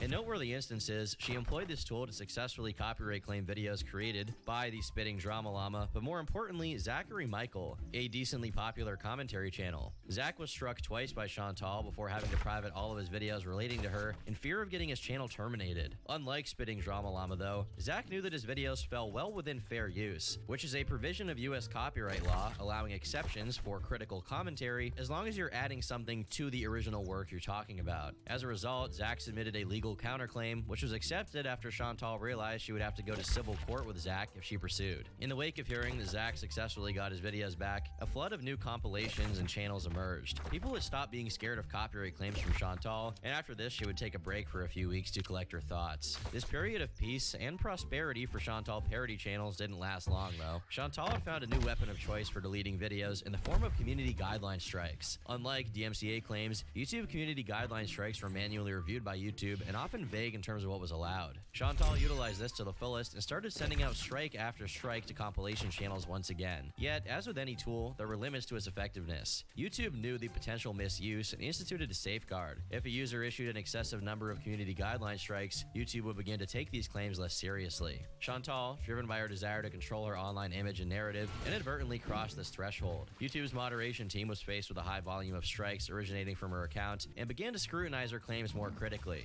Eventually, her community guideline strikes began to lose their power, forcing Chantal to revert to her previous method of copyright takedowns. Chantal would also explore various alternative treatments to treat her ovarian cysts. These unconventional methods range from bizarre dietary restrictions, such as eating only grapes in the belief that they would miraculously shrink the cysts, to delving into the mystical realm by attempting to enlist the aid of ghosts from the future through a miracle book she purchased. Veganism, too, became a recurring theme in her quest for a solution, although she later admitted that while she was claiming to be vegan only, she had eaten meat. On the 28th of April, Chantal announced that she had been to the hospital to get an EKG for her shortness of breath and leg pain. People speculated that even this diagnosis was fake and that she was trying to get sympathy points after her copyright strike tirade, but nothing was ever confirmed. By this time, it looked like Chantal had enough of the backlash she was receiving, and she uploaded a video saying that she was going to quit YouTube. I am leaving YouTube. I have one more video to upload, and that will be the last one. But if I ever quit this, and I don't think I will, because I really don't. I don't think I will, you know. It will be quietly. I'll tell you that. I will never say anything. I won't even explain anything. I'll just be gone. Sorry, but that won't happen. Exactly 9 hours later, she returned. It definitely won't be this thing of, oh, I'm back, or I'm gone, or I'm gone, or I'm back, or I'm back, or I'm gone. I'll tell you that. I'm not doing that. Doesn't matter how famous I get or whatever. I'm not doing that. I know that. In the ensuing months, Chantal's career became an incessant, never-ending repeat of the cycle. Whether it was the ketogenic diet or other dietary regimens, her efforts always fell short of what was needed to actually succeed and be healthy. Predictably, viewers noticed her very obvious missteps in adhering to these diets, leading to a spree of comments and reaction videos about how comically terrible she was at following these. Her response to the ongoing criticism remained consistent. In her frustration, she would resort to her increasingly familiar tactic of issuing copyright claims, deleting comments, and responding in absolute rage. But then, predictably, the cycle would reach its peak, where Chantal gets overwhelmed by the online uproar and announces her intention to quit YouTube. This had become such a recurring theme in her content that compilation videos cataloging her quitting statements had started to pop up after only a few months. It's crucial to note that amidst this recurring cycle, a significant development occurred in late 2019 when Chantal revealed she was scheduled for a hysterectomy for potentially cancerous cells in her body. This announcement was accompanied by a disconcerting lack of consistency in her narrative, and details regarding the surgery seemed to shift continuously. In the lead up to the scheduled surgery date, Chantal uploaded mukbang videos featuring substantial food consumption, seemingly at odds with her impending medical procedure. Her health status and the fact she was eating crazy amounts of fat posed significant risks for surgery, particularly when coupled with the inherent dangers of general anesthesia. As the designated surgery date approached at the beginning of October, Chantal posted a brief video dressed in a hospital gown, announcing that the surgery had been postponed. This wasn't really a surprise to fans at this point, and most expected her to never follow through. She then uploaded Halloween Cheese Cemetery Mukbang, a video where she dressed up in a wig, ate copious amounts of gourmet cheese, and talked about the Heaven's Gate cult while flashing pictures of their dead bodies in between bites of cheese. You can probably guess what the general reception was, and the scrutiny only got worse. On November 1st, an article was published titled, "A YouTuber deleted a video which showed her talking about mass suicide while eating cheese, but she called much of the criticism false outrage." Even after years of being on YouTube, this was Chantal's first mainstream controversy that got her into pretty hot water. Avid Chantologists can be found quoted in the article saying things like, "These people primarily focused on the events they were talking about, giving facts and diving deep into the topic." He said, "Chantal barely spent any time talking about the people that were involved in the crime, and while talking about the mass side of people, stopped to give a review of how amazing her pumpkin spiced aged cheddar tasted." Chantal told Insider she never meant any disrespect with her video. She started her channel 2 years ago and used to do a series called Mystery Monday, where she would make dinner and discuss an unsolved case. "Most of my fans loved this and requested it again and again," she said. "There were a few people who thought it disrespectful to discuss cases while casually eating. However, I found it to be no different than eating dinner and watching a true crime documentary." Ultimately, everyone who already knew about Chantal weren't exactly surprised by this, and while her channel experienced a brief loss of subscribers, things went back to the status quo not long after. By the end of November, the hysterectomy surgery actually took place, but the specifics of the procedure remained in ambiguity. What was unmistakable was the change in Chantal's demeanor following the operation. Upon revisiting her channel, an abdominal scar became very noticeable, and she started to become more erratic. This was characterized by constant content generation and removal, along with the perplexing act of consuming food despite her visibly declining health. Celebrating the new year of 2020, Chantal spent the night alone in a hotel. Well, kind of. She says that she was invited to celebrate New Year's with a friend that she usually bailed on, so she got a hotel for 2 nights and was ready to go partake in festivities. But at the last moment, she says she started feeling down and decided not to go. Viewers theorize that this down feeling she got was a result of her recent hysterectomy and that she was in menopause. Chantal explains that while she's been in this hotel, BB has been working the night shift and that he wouldn't be able to spend the new year with her. This wasn't new information for people, but it did paint a picture of the frustrated BB. Chantal's channel barely pulled enough views to make $300 a week, so BB had to support both himself and Chantal almost entirely with his one job over the years. Meanwhile, she was in a hotel room, which, you know, cost money. While live streaming, the video suddenly cut out, but returned soon after. Chantal says she cut the stream because she got surprised by someone that walked into the room and revealed who it was in comical fashion. My last live cut out because somebody came in that I wasn't expecting. Guess who? Introducing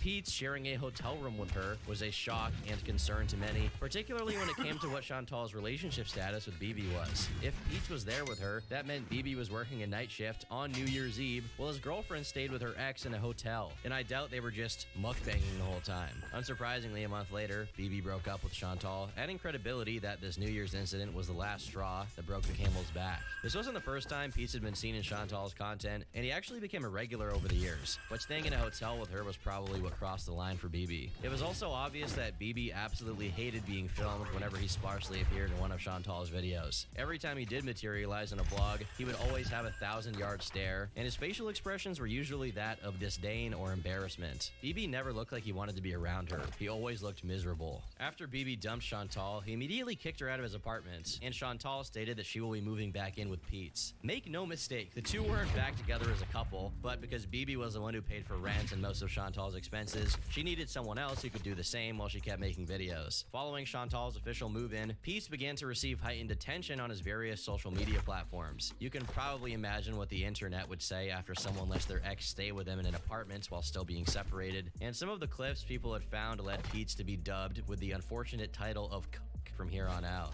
And don't bother dieting. Diets are both. Oh yeah, but it's not. I mean, that's not What like diets do is cause eating disorders. screw up your diet. Screw up your body Yeah. because your body doesn't know whether you're starving or well fed. This attention seemed to be a little too much for Pete's, and he responded in a multi-tweet thread issuing his gripes. I was curious what my friends' haters thought about the recent videos I was in. Most of the comments were just boring, the usual or simp crap that douchebags like to toss around. But a couple of things were ridiculous enough to deserve brief responses. Chantal does not, in fact, control my banana consumption. I didn't feel like having a banana right that moment. Aside from that one bag of Ruffles, Chantal doesn't really steal my food. I keep my snacks in my room because it's convenient for me. Chantal and Pete seemed to get along fine for the next few months, but after a while, things started to get heated. When spring rolled around and the fungus was in full effect, tensions between the two began to brew. The lockdown had forced both of them to stay cooped up with each other, and eventually they started to get a little stir-crazy. This tension reached its apex in September when Chantal received an email from a troll threatening her with her family's docs, and signs the email Charlie Motherfucking Gold. Charlie Gold was one of Chantal's biggest detractors and often made videos poking fun at her. Given their shared history of past drama, upon receiving the email, Chantal immediately initiated a live stream where she not only accused Charlie of the act, but also went as far as to dub her Charlie Cole, asserting that she could spot a criminal from a mile away. So, lo and behold, I get an email, and it's like a threatening email. You're stupid. Or whoever it was. It's No, this rube cannot detect a fucking criminal a mile away. I bet she is a criminal, though. definitely going to be traceable. So she's like, anyway, I don't think it's her because there was a quote by Sun Tzu in it. Probably too intelligent for her. But anyway, it's like, you better think again before making any community posts against me or anyone else you deem bullies on YouTube, because you don't know what your critics, what information they have at their fingertips. I could just picture her writing like this. You better watch it because, and she put my mom's full name. She doxed my mom, like her address and her phone number. I knew she would play dirty like that. It's only a matter of time till her true colors, because she's a piece of So here's the thing, Charlie Cole, I dare you. For those of you that didn't notice, Charlie is a black woman, so Chantal calling her Charlie Cole and saying that she knows a criminal when she sees one didn't exactly receive the most positive reception, especially when it was shortly after the recent BLM riots. Viewers also pointed out that whoever sent that email could have been anyone, and that just because they signed it with someone's name didn't mean it was them. Charlie denied sending any email of this, but was reasonable and accepted that this was all just a big misunderstanding. Close to the start of 2021, Chantal's health had reached the lowest it had ever been before. The past few months had been a non-stop deterioration of her body, and she had been diagnosed with diabetes as well as continually losing her hair. Her attitude and usual patterns were rapidly changing. The topics she would bring up on her videos and live streams kept getting more and more sexual as time went on, and she had even talked about wanting to buy a male sex doll to sleep with. In February, she initially launched an OnlyFans account that was quickly abandoned, yet she continued to openly discuss sexual topics, going as far as considering hiring a male escort for her birthday. This trend in promiscuity would reach its tipping point when Chantal met up with with a fan named Frank on March 28th during a live stream titled Let's Be Frank. Frank clearly was just there to get a few minutes of fame, but for Chantal, this is what sent her on a never-ending love quest to find a new man. Soon after, she frequently hopped on live streams, regaling her audience with tales of the men she encountered on Tinder. According to her, these gentlemen consistently boasted wealth, fitness, and ample endowments, hailing from diverse backgrounds. That's not something I've ever done. I was like, tall, 6'3", 300-pound man looking for like BB dubs or anything else that's like willing to fuck. I'm down. I'm perverted. I don't care. Have yourself a nice day. Here's a picture. It works too. The lies don't work, but the truth does. You'd be surprised. It works really well.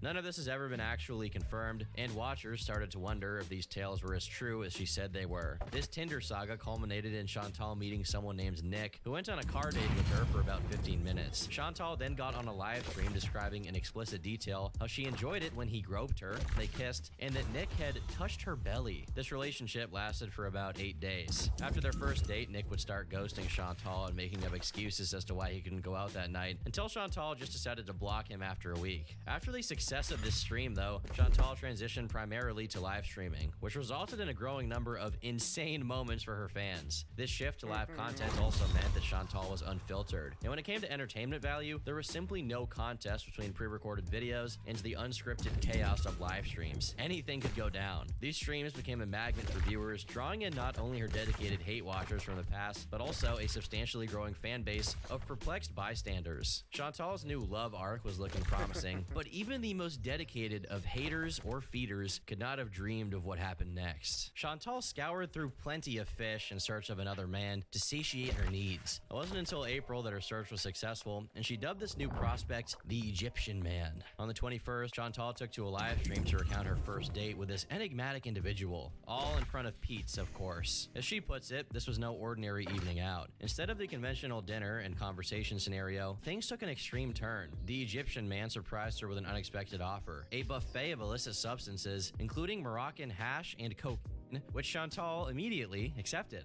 And we get totally fucking baked. And then he I don't want to say this, but you guys are gonna be so... I don't do this on a regular basis. I don't even do it, really. Shot up But I heroin, did it didn't you? For some reason. You shot I up did it, heroin, and didn't you? It's not good to do. You And shot up if that heroin, didn't changes you? your perception of me, I apologize. You shot up heroin, didn't you? But I did, like... He busted out, like, a bunch of lines of cocaine. Oh, What just followed was an lines? intense encounter marked Oh, by come rough on. God damn it. and aggressive sexual activity, according to Chantal. The Egyptian Man left bruises all over her body, especially in one particular spot that she goes into detail about. He smacked my butt pretty hard. I'm not really into being slapped around, really, like a gentle slap maybe, but I said, "You're trying to kill me, please." Please. And then we would be talking, and then all of a sudden he'd jump on me again, and I'd be like, "No!" Obviously, devoted Chantologists were upset about the fact that she accepted a pretty hardcore drug from what was essentially a stranger at the time, but Chantal didn't care. She started referring to Egyptian Man as just Dom soon after this experience due to, well, I'm sure you can guess. Chantal described how Dom constantly reassured her that he loved fat girls, and he kept showering her with compliments. It seemed that even though this guy was a little odd, Chantal was very much into him. Pete had also voiced his displeasure after Chantal went into detail about her sexual activity in front of him, but she also didn't care about that. So that was it. And then it was just really, really sensual. A lot of making out and stuff, like what I like, you know. Anyway, yeah, I don't like this guy. In the days immediately following her initial date with the Dom, Chantal continued to see him and went on to have 4 more dates at his house. Each of these encounters seemed to escalate in terms of substance use, with Dom introducing more drugs into the mix with each meeting. Dom didn't stop at just pushing the boundaries with drugs, he also repeatedly broached the subject of engaging in group sex. On one occasion, he even went as far as inviting Chantal to participate in an orgy. Despite Dom's persistent suggestions and invitations, Chantal remained resistant to the idea of group sex. She was clearly uncomfortable with the concept and had no intention of doing anything in that realm. This unease kept getting worse during their 3rd date at Dom's house. When Chantal arrived, she was surprised to find an unfamiliar man present. This stranger said hello and threw $50 in her direction, brazenly asking her to expose her breasts because he thought that she was an escort. His friend, I sit at the table, his friend's so drunk. He throws money at me, like a 50. He's just like, let me see your boobs. He thought I was an escort. Dom's friend kept making passes at Chantal, and she ignored them. And eventually, the two went on their phones, and Dom seemed to get jealous, asking her if they were texting each other and accusing her of flirting with his friend. His friend is like making passes at me and looking at me, and then I guess I was on my phone, and then his friend went on his phone. So Dom, he's just like, are you texting each other? I was just like, oh my God. He was being like paranoid, like, I don't know. How the fuck do you have time to do this as a streamer? Aren't you like a successful fucking streamer for mukbangs? How the fuck do you have time to do this sort of shit? And I'm not saying like honestly, if you're pulling those kind of numbers, how the fuck do you have time? How do you have time? I don't really understand it. Like, you either got to be, especially if you're a YouTuber, if you're putting videos on YouTube, you have to be working. How the fuck do you have time to be like partying with two dudes in some hotel room, like cocaine and hash and shit like that? Where the fuck did you get that time from? And you can see why all these people want to be streamers. They can see what the cult of personality people did with it, and they're mad about it. I don't really blame them, frankly. I get angry sometimes. I'm like, man, this is what you did with your clout. Or whatever, money. I'm like, sure, it's cool to have like a nice day off and party in a hotel room. I'm not judging her for that. I'm just saying, where the fuck do you get the time? Like, I'm fairly sure this lady had like 200,000 subs, and I just don't really understand where the fuck they get the time from. That was not how this job was for me. You know, like, I guess I went about doing something different. It's like an endless personal history. It's a bit different from what they do. They get on like every day or every other day, I think, and they like do like a 3 or 4 hour session that's high energy and all this. That's what they say to do, and I was like, but I'm not. That's not what I'm doing. I'm doing a personal history, and I want it to be consistent, and I want it to be 14 hours a day, and all these other things. And like, I guess my vision is just totally different from hers. I guess would be. No, and I'm just like, we're not boyfriend and girlfriend, and he's like, no, I'm not. He's like, I don't care. If you want to sleep with him, just be honest about it. Like, I don't care. Various spectators pointed out that Dom's friend being there was no coincidence, and that he was trying to manipulate Chantal into the aforementioned group sex. Theories persisted that he might have even been trying to pimp her out to his other friends. Gross. In spite of that, Chantal spent the remainder of the night at Dom's house without his friend being present. As Chantal continued... So why are we talking about this? So she like, I don't understand why this was like material. She shared it, so you use it against her. But really, this is like a Wednesday for most of humanity, kind of, to go bang somebody in a hotel room or whatever, and then get proposed group sex. I think that's actually a lot more common than you might think. And why are we dwelling on it? Like, why does that matter to you? What she does, you know what I'm saying? I don't really understand that. I mean, it matters if you're like a fan, but I'm talking about like, I don't understand how that boring story was so entertaining for everybody, and why it ended up on this YouTube video. That boring story about her Wednesday, where she went like with her boyfriend or whatever, and her boyfriend's friend and him were trying to game her for group sex. I think this happens a lot more than you might think for normal people, but I think this kind of this shit is like really, really scandalous to like internet closeted virgins. You know what I'm saying? And so this might seem really scandalous to them or the public at large. But I think for most young people, this is not that scandalous or even that interesting of a fucking story, really. So, but you hear it on some fucking YouTube, you know? I don't know. To share her dating and personal stories, the level of criticism directed at her steadily increased. Yeah, so she shares her personal stories, but see, why did you use the story? The anecdote was boring when she delivered it as content, but then you reused it as some kind of slut shaming, I guess, is how I look at it. Over time, some of them began to take a step back, even to the point of unsubscribing from her show. They had started to perceive a pattern in Chantal's behavior, one that appeared to resemble the early stages of an abusive relationship. What struck them the most was Chantal's recurring cycle. No, not the Chantal cycle, but a completely new one with Dom. It seemed that she would frequently say that she was ending her relationship with Dom for good, only to backtrack on her decision within a few hours of recording. In addition, Chantal began to ingest cannabis-infused edibles at an exceptionally rapid pace. To fully comprehend the extent my of her god, that will destroy you. Do not touch marijuana edibles unless you have cancer. Do not touch marijuana edibles. Do not be fucking around. It's far too expensive and far too unhealthy. Don't be messing with marijuana fucking edibles, you idiot. consumption, it's why? Because you like food? important to know that these edibles are typically recommended to individuals such as terminal cancer. Yeah, like terminal cancer patients are okay with edibles because they'll numb you out like heroin and shit. And they'll make you sick and paranoid and you'll be like out of it. And you'll be like holding your stomach and you'll be like, oh, you know, it'll make you fucking sick. That like marijuana is great, but I mean, eating it is not something that you would do. And if you're doing it, how I eat chocolate, I love marijuana chocolate and I'll buy it every once in a while, but I mean like you know, nibble, nibble, nibble, nibble. I'm talking nibble, nibble, nibble. You don't want like a square or anything. I'm talking like nibble, nibble, nibble, nibble, nibble, and that's probably enough, you know. There's no way this lady's nibbling. That's like somebody gave her marijuana heroin. Cancer patients experiencing intense pain.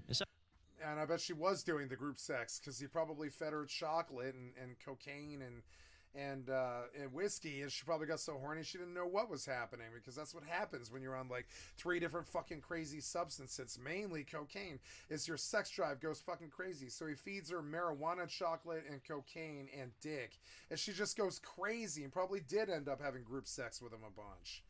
Like in such cases, the dosage of and honestly, that's a boring story that you might hear, like that I feel like you could hear at a bar downtown in any metro fucking city in America. Or even Europe, really. It's a boring fucking story, but to the internet culture who never got laid and doesn't know what sex is and is looking to destroy her, and they're teenagers and they're out to cancel people, this boring ass story about her personal life is like scandalous to them. And I'm like, Jesus Christ, man, like reality and man, really tailored to alleviate their excruciating discomfort. Reality and you guys don't really mix too often.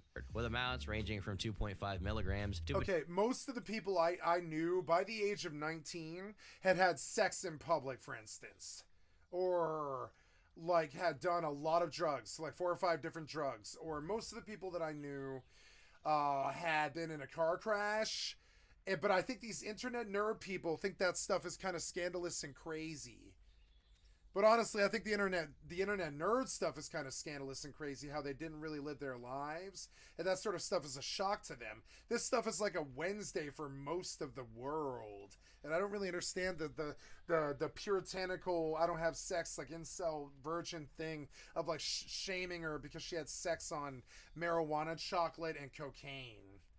And I'm sorry, that sounds like your average club night in metro fucking America. It's not something that she should be singled out for or attacked for or any of that. Potentially exceeding 20 milligrams, depending on the patient's tolerance and the severity of their pain. And yeah, she was probably eating like 200 milligrams and getting super fucking sick and wasted out right on stream probably. God damn it, man. Synthetic marijuana and eating marijuana is not for normal fucking people. Leave it to the gonzos like us, and even the gonzos nibble it like it's like a clitoris. You know what I'm saying? You nibble that motherfucker like a clitoris. You do not fucking take a chunk of a chocolate. You're gonna be sick as goddamn hell. I get sick of these scrubs coming to my venues, my places that I lived, that I know better about, and trying to like take 5 bites out of a chocolate bar or whatever, and acting like an idiot because it makes my culture look worse. It makes me, people who did it well most of their lives. Oh shit. Oh. Yeah. Hi. Okay. Well.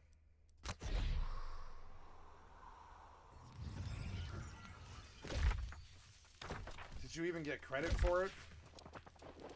I wonder if I can bang him on the way out. Let's see if I can go bang him on the way out. I bet I can. Now, why did I spawn right here? Oh, right, because I did put down a... Yeah, whoops, we'll spawn this right over here, right? Where's the monument start? He's running that, is he? Alright. Let's see if I can get him with some mob. No, this guy will just kill me. But oh well, it's fine. It's fun to dream. This guy will kill me. He's 11 levels higher than me. I don't want the wolf. I want the flint.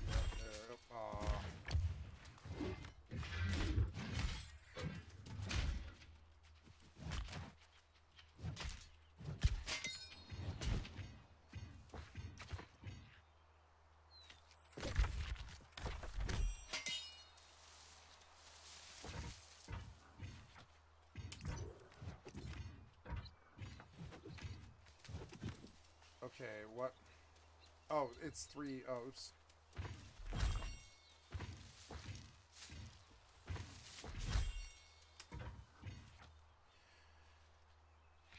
I mean, I could try for revenge, but I doubt it. I don't think so. But we'll go. We'll go see. Maybe I can spot him or whatever.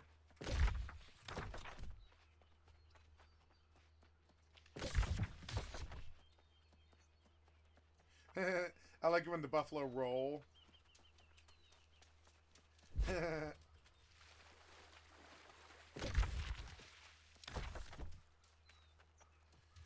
Let's see if Mr. Gank Me While I'm AFK is still there.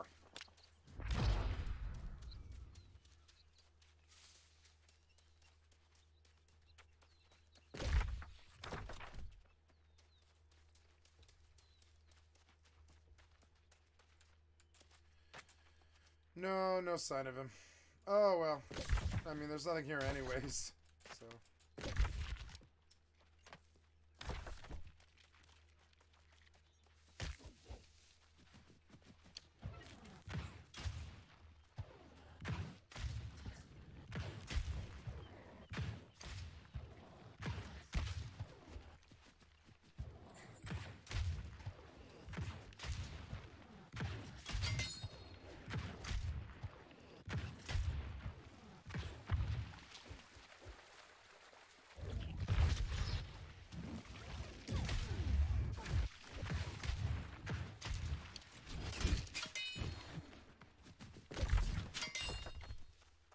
Kind of run around on the outside, see if I see anything, but it's fun.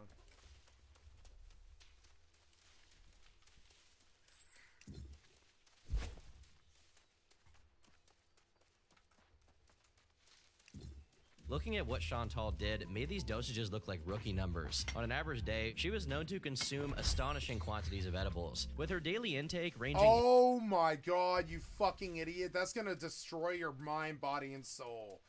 Oh my god, why do you gotta make drugs look so fucking bad, you goddamn morons? I didn't come to stupid school, or stupidville, or stupid house, wherever you live, and fuck up your life with my stupid shit. Why do you come to our shit and make it look way, way worse?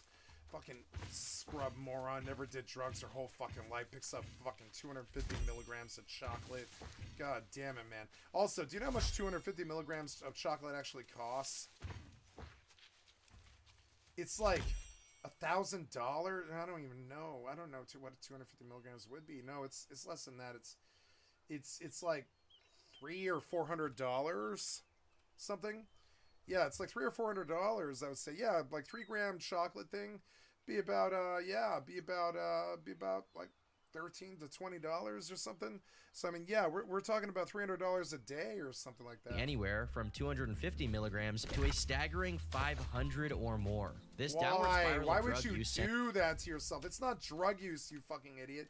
It's like literally an idiot who just went crazy on marijuana. I suppose you could call that drug use, but I mean, like, she won't. I mean, I don't think she can die from it.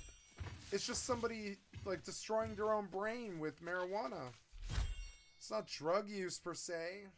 I don't know anybody pounding chocolate. Never met anybody or heard about anybody except her pounding chocolate my whole life. One person who was a cop who called the other cops on 911 and said, me and my wife ate too much marijuana chocolate and I think we're going to die now. That's the only other time I've ever heard of other people pounding too much chocolate. New lows as the weeks went by. After being conspicuously absent for a duration spanning 3 full days. Yeah, because you're so high on marijuana chocolate that you literally have marijuana sickness. You like overdosed on marijuana, and your poop is green now, and like and you're like sick, and you got toxic syndrome and all this stuff. Days. Chantal appearing noticeably. What the fuck? This is what these people do with this streamer clout money. What the fuck, man?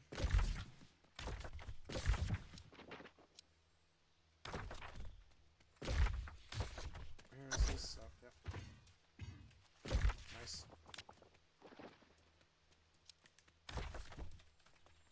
Unkempt and jittery, decided to resurface to provide an update to her fans who had been wondering about her whereabouts. She then goes on to explain that for the last 3 days, she had been on a drug-infused non-stop bender with Dom. Details of this episode took place during a live stream on May 1st, 2021. During said stream, also notice that she's starting to look a little skinnier, and those drugs they'll start to drop the weight. It's one of the reasons why so the reason she's probably doing it is that cocaine. She'll lose the weight. Cocaine is sometimes, not always. Sometimes it's a really bad idea for a fat person to do. Cause you a heart attack, like John Belushi or something, mainline heroin and stuff. But my thing busted again. Damn it. I was thinking about switching games. I think I'll use that as my excuse to switch games here. So.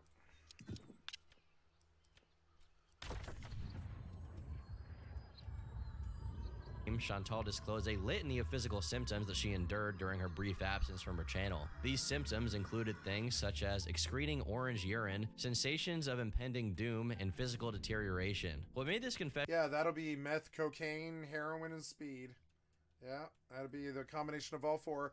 Get yourself a nice niacin-colored piss and, some breakdown of your fatty liver tissue and some damage. Yeah. Get yourself some nice orange piss. Yeah. Used to love doing like 3-4 drugs at once.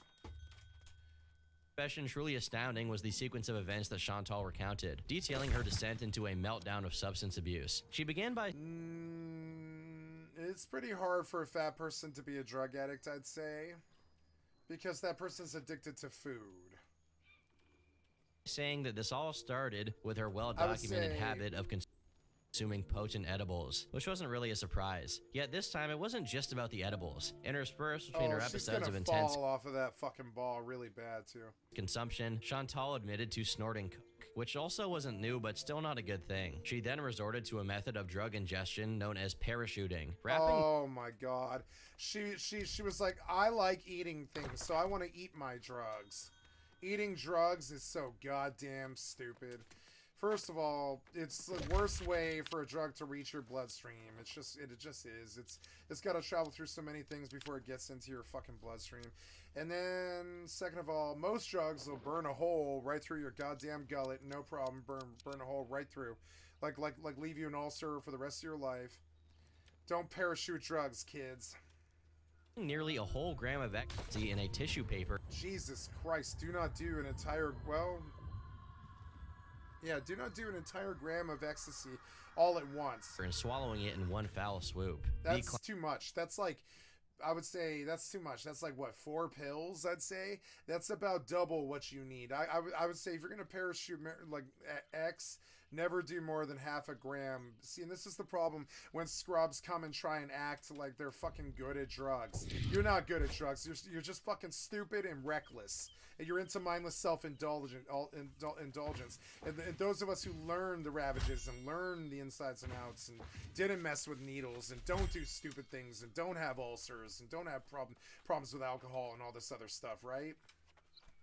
Climax of this binge occurred when, in a haze of substance-induced confusion, Chantal stumbled upon a discarded and dirty pipe resting nonchalantly on a coffee table. A what pipe? Chantal stumbled upon a discarded and dirty pipe resting What is an dirty pipe? What are you talking about? What is an Enduri pipe? In a haze of substance-induced confusion, Chantal stumbled upon a discarded and dirty pipe resting nonchalant. Enduri pipe. What the fuck is an Enduri pipe? I've never heard of that before.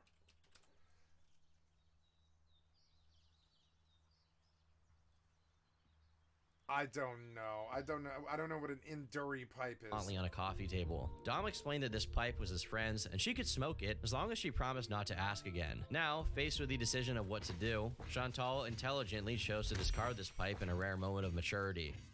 Just kidding, she promptly smokes that shit. And what was in this mysterious pipe she had decided to smoke? You guessed it, it was... So I said, all right. And even as I was doing it, I was like, why would I do this? You know, like, oh my god. Yeah, well, but see, you just did a whole bunch of cocaine and heroin and meth and you know, fentanyl. Why wouldn't you do the meth? Well, I mean, as far as those drugs go, I would say meth is the least scary one. Meth is the one that's least likely to kill you. Out of cocaine, heroin, fentanyl, or, yeah, like out of, and speed, which is meth. I would say meth is the one that's least likely to kill you out of the other four. I definitely full-blown believe this. So meth withdrawal won't leave you in the grave the way it will a heroin addict, and like overdosing on meth can happen, and people do die, but it's the statistics aren't like heroin or cocaine though. He lit it up and I smoked it. Oh my god, it's the worst taste. It tastes like burnt plastic. It was disgusting. And then when I like exhaled, I just felt like I don't know how to explain it. In this confession, Chantal made a promise to be drug-free from here on out, raising eyebrows from fans as to how committed she would actually be. Hoping to move on and put it all behind her, Chantal inadvertently did the opposite right after this. Yep, Just 7 days. Inadvertently, she ate 4 pills of ecstasy After the meth video, she got freaky with her boyfriend up in a hotel room inadvertently. By accidentally revealing part of her phone screen to the camera. Chantal was on the phone with Dom at the time, so audience members got a peek at what his actual name was. The screen showed Nader, and Chantal just got... Oh my god. That's putting him on blast. He's going to jail. Got to work to uncover who this man really was. Seeing this, Chantal started to get scared that she doxed him, so she decided to draw a picture of him in an effort to dispel any curiosity she from named him Daddy Dom. That's so fucked up. Whoa. This obviously had the reverse effect, and viewers actually used the picture to cross-reference everything named Nader in her area, finding his Facebook page and a picture soon after. In the subsequent weeks following the earlier incidents, keen-eyed members of Chantal's audience began to observe telltale signs that strongly suggested she was not keeping her promise of staying away from illicit substances. These signs included notable tics and dilated pupils, which served as clear indicators of ongoing use. Whenever someone in her audience raised the issue of her apparent use or questioned her behavior, Chantal responded with anger, and in some cases, promptly blocked those who dared to broach the subject. This stubborn denial of her substance use, despite the mounting evidence to the contrary, eventually crumbled during a live stream confession. On June 28, 2021, Chantal broke down during one of her live streams and openly admitted to her cocaine addiction, conceding that her attempts to use it recreationally had spiraled out of control. The surprising twist in this was the unexpectedly supportive response from her audience, who actually seemed to care when this was going on. In response to that support, Chantal pledged to take her addiction seriously and expressed her intention to seek professional psychological help to overcome this addiction. However, people kept noticing her still showing the classic signs of use soon after, leaving many to question the sincerity of her efforts to get clean. Furthermore, Chantal exhibited a rapid and alarming decline in her physical health, which is somewhat hard to do for someone who's already 400 pounds overweight. She experienced a suspicious amount of weight loss, shedding a staggering 60 pounds in just a few months. What was particularly striking about this weight loss was the lack of any apparent change in terms of diet or exercise. Observers closely linked her dramatic weight loss to her use, with little evidence to suggest that conventional methods of improving her health were actively pursued. Instead, these illicit substances, which were also appetite suppressants, seemed to dominate her life.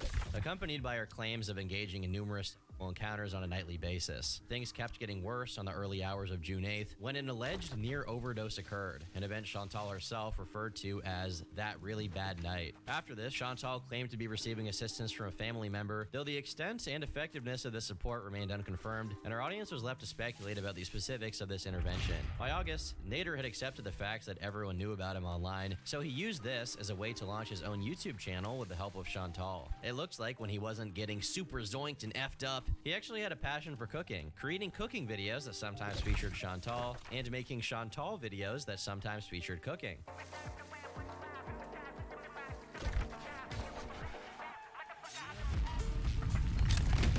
After her visit to the hospital, rumors started circulating that she had gotten into a fight with Nader one night, and he got so mad while intoxicated that he beat her. But nothing was confirmed until the 6th. One of Chantal's lifelong friends, Shannon, got upset with her and posted, "Okay, don't call me when he beats you again," in her chat. Infuriated by this leak of information, Chantal banned Shannon, and just like that, a friendship that lasted what's assumed to be over 20 years ended. While she initially denied these claims, on the 14th, she essentially admitted that he had been abusive. Just wish so bad in like another universe that he wasn't abusive and he wasn't broke. I know that's bad, but I have to vent. On September 27th, Chantal went onto her stream and opened up even more about Nader's assault. She described a sequence of events that unfolded after a night marked by heavy drug use and gambling, during which Nader is said to have beat her. Chantal then claimed that she was subjected to multiple assaults and that Nader had stolen her phone. What followed was a litany of accusations, each one more crazy than the last. Things including filming an adult film without her knowledge and engaging in violent and non-consensual encounters that allegedly involved other physical harm. In addition, she claims that Nader had made threats against her life, threatened to harm her cat, and even yelled at her while she was driving, causing her to rear-end someone. Disturbed by these accusations, viewers immediately called the police, and they arrived shortly after. Chantal would get questioned by authorities, but decided not to press charges. Nader was apparently on probation and had even been to prison in the past for stabbing 2 people, and she was scared that he would go to jail. I still have feelings for him. Those don't just go away automatically, but if he's on probation, there's a police report filed against him, will he go back to jail? I don't know. He said he would. I mean, I wasn't looking to put him in jail or ruin his life. It seems that viewers' previous concerns of Chantal entering an abusive cycle with Nader had become true. A new mini-cycle had been created, and this persisted for weeks on end. Chantal pays for every expense in Nader's life, totaling several $1,000s, whether it be drugs, food, or rent, without hesitation or question. Nader is Chantal's boyfriend, but Chantal is most definitely not Nader's girlfriend. Chantal is just his most lucrative and bountiful girl, whom he can tolerate in small doses in exchange for paying his cost of living. Chantal is but one of many women that Nader can call whenever he needs his kebab waxed. During a breakup period, while Chantal is at home seething and begging her audience for sympathy, Nader is out banging through his contact list and pretending Chantal does not exist so long as his rent is paid. On a positive note, this sentiment was disproved a few days later. Nader had seen how much Chantal had given him and was appreciative. He expressed a desire to give something in return, and on October 5th, he did just that by giving her the greatest gift of all, gonorrhea. I have gonorrhea. The clinic called. They swabbed my throat and it came back positive for an STD. I have a lot of mixed emotions. He denies any cheating, and I know I didn't. On one occasion during his cooking streams, he even wiped his mouth after kissing her. Perplexingly, Chantal remained indifferent. In fact, she showed a genuine desire to move in with him in the future. Nader shared this, but there were obstacles in his way. He was uncomfortable with the fact that Peach was still living with her, and he couldn't stand her cat either. Consequently, he laid out some conditions, essentially stating that for them to live together, she would have to part ways with her ex-boyfriend and her cat. And I was telling her since she leave with Pete, she's not my girlfriend. Since this day is done. She have this problem in her head every day, up and down. Yesterday blocking people, today doing another shit. He loved me yesterday, he don't love me today. This is all. I don't have even damn shit with Pete. I don't care about him. He's heir to me.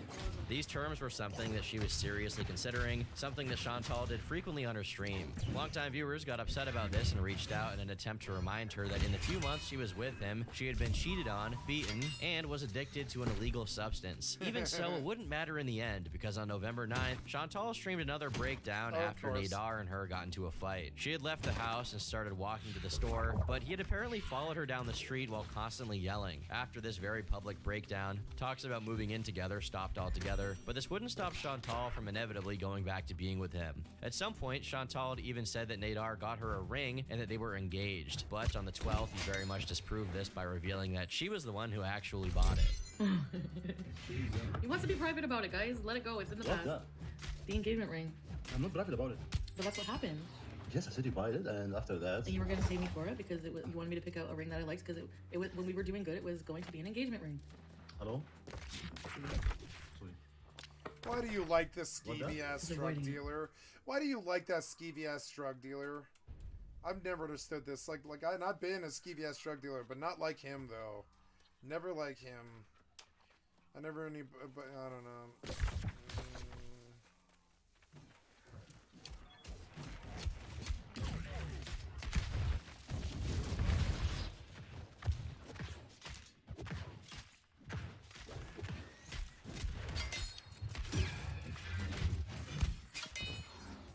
That guy's looking like a career drug dealer for me. I was in the scene for, what, 2.5 years, I think, max. That's how long you have before jail anyways. I got out right before jail, dodged the last bullet. Right by the skin of my teeth.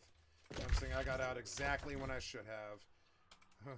These people, they look like lifers to me.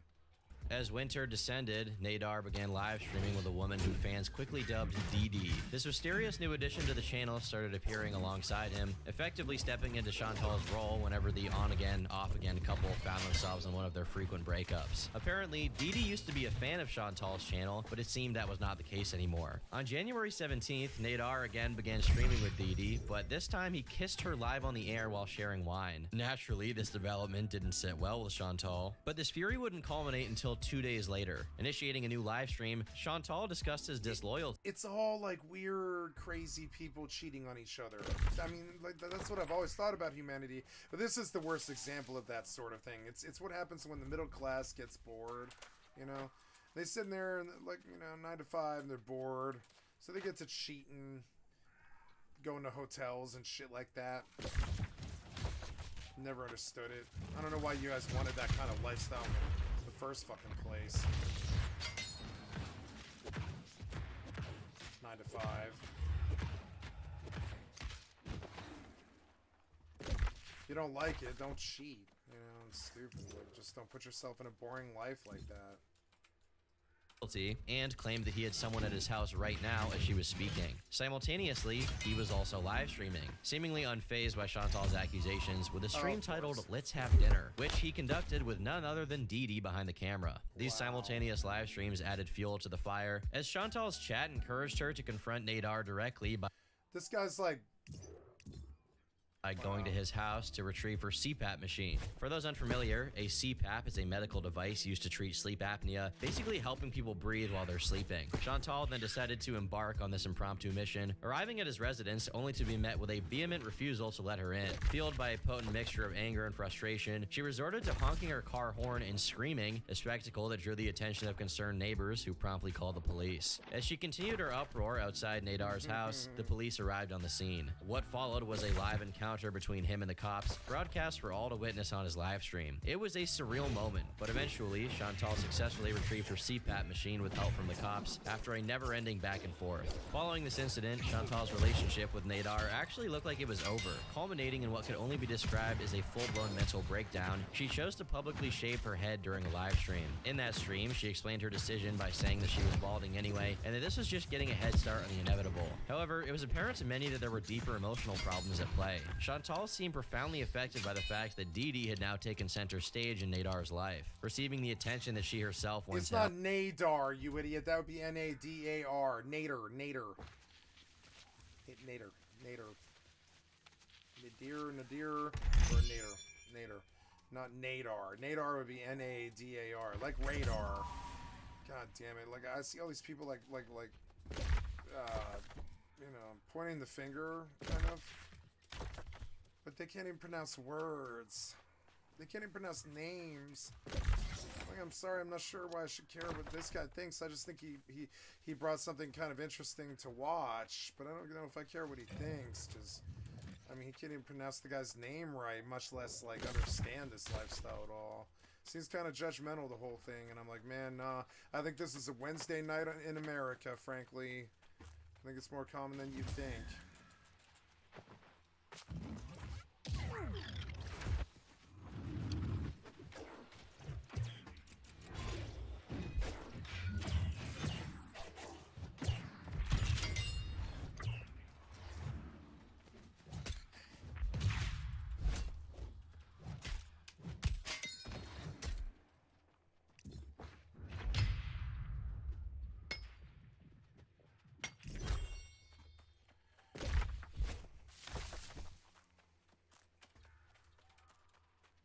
Nadar and Dee had even started making a habit of mocking Chantal, with him going as far as showing off her underwear live on stream. No, sorry, this is not dress. Oh my god.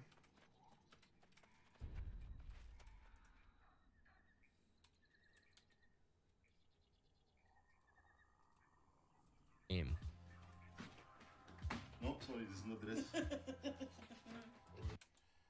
Like this one? It has green in it.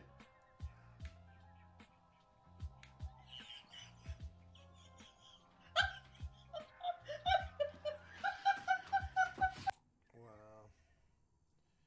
Garbage crab people wallowing in garbage crab. And their own, you know, in high, you know, in high form. Hi guys. Hi guys. Can you do like this?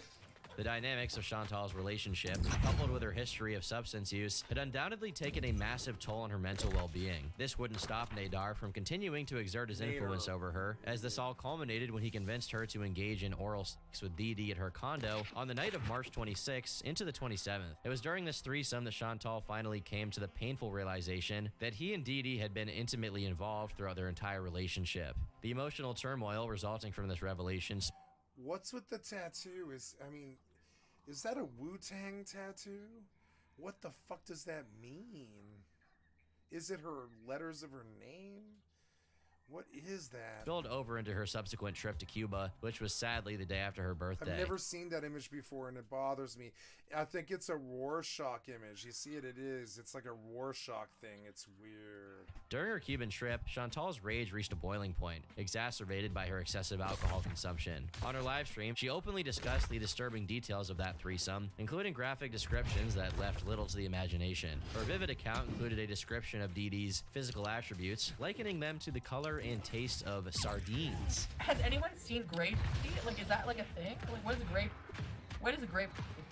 It's like sweaty balls. That's what it tasted. Her vagina tasted like sweaty balls.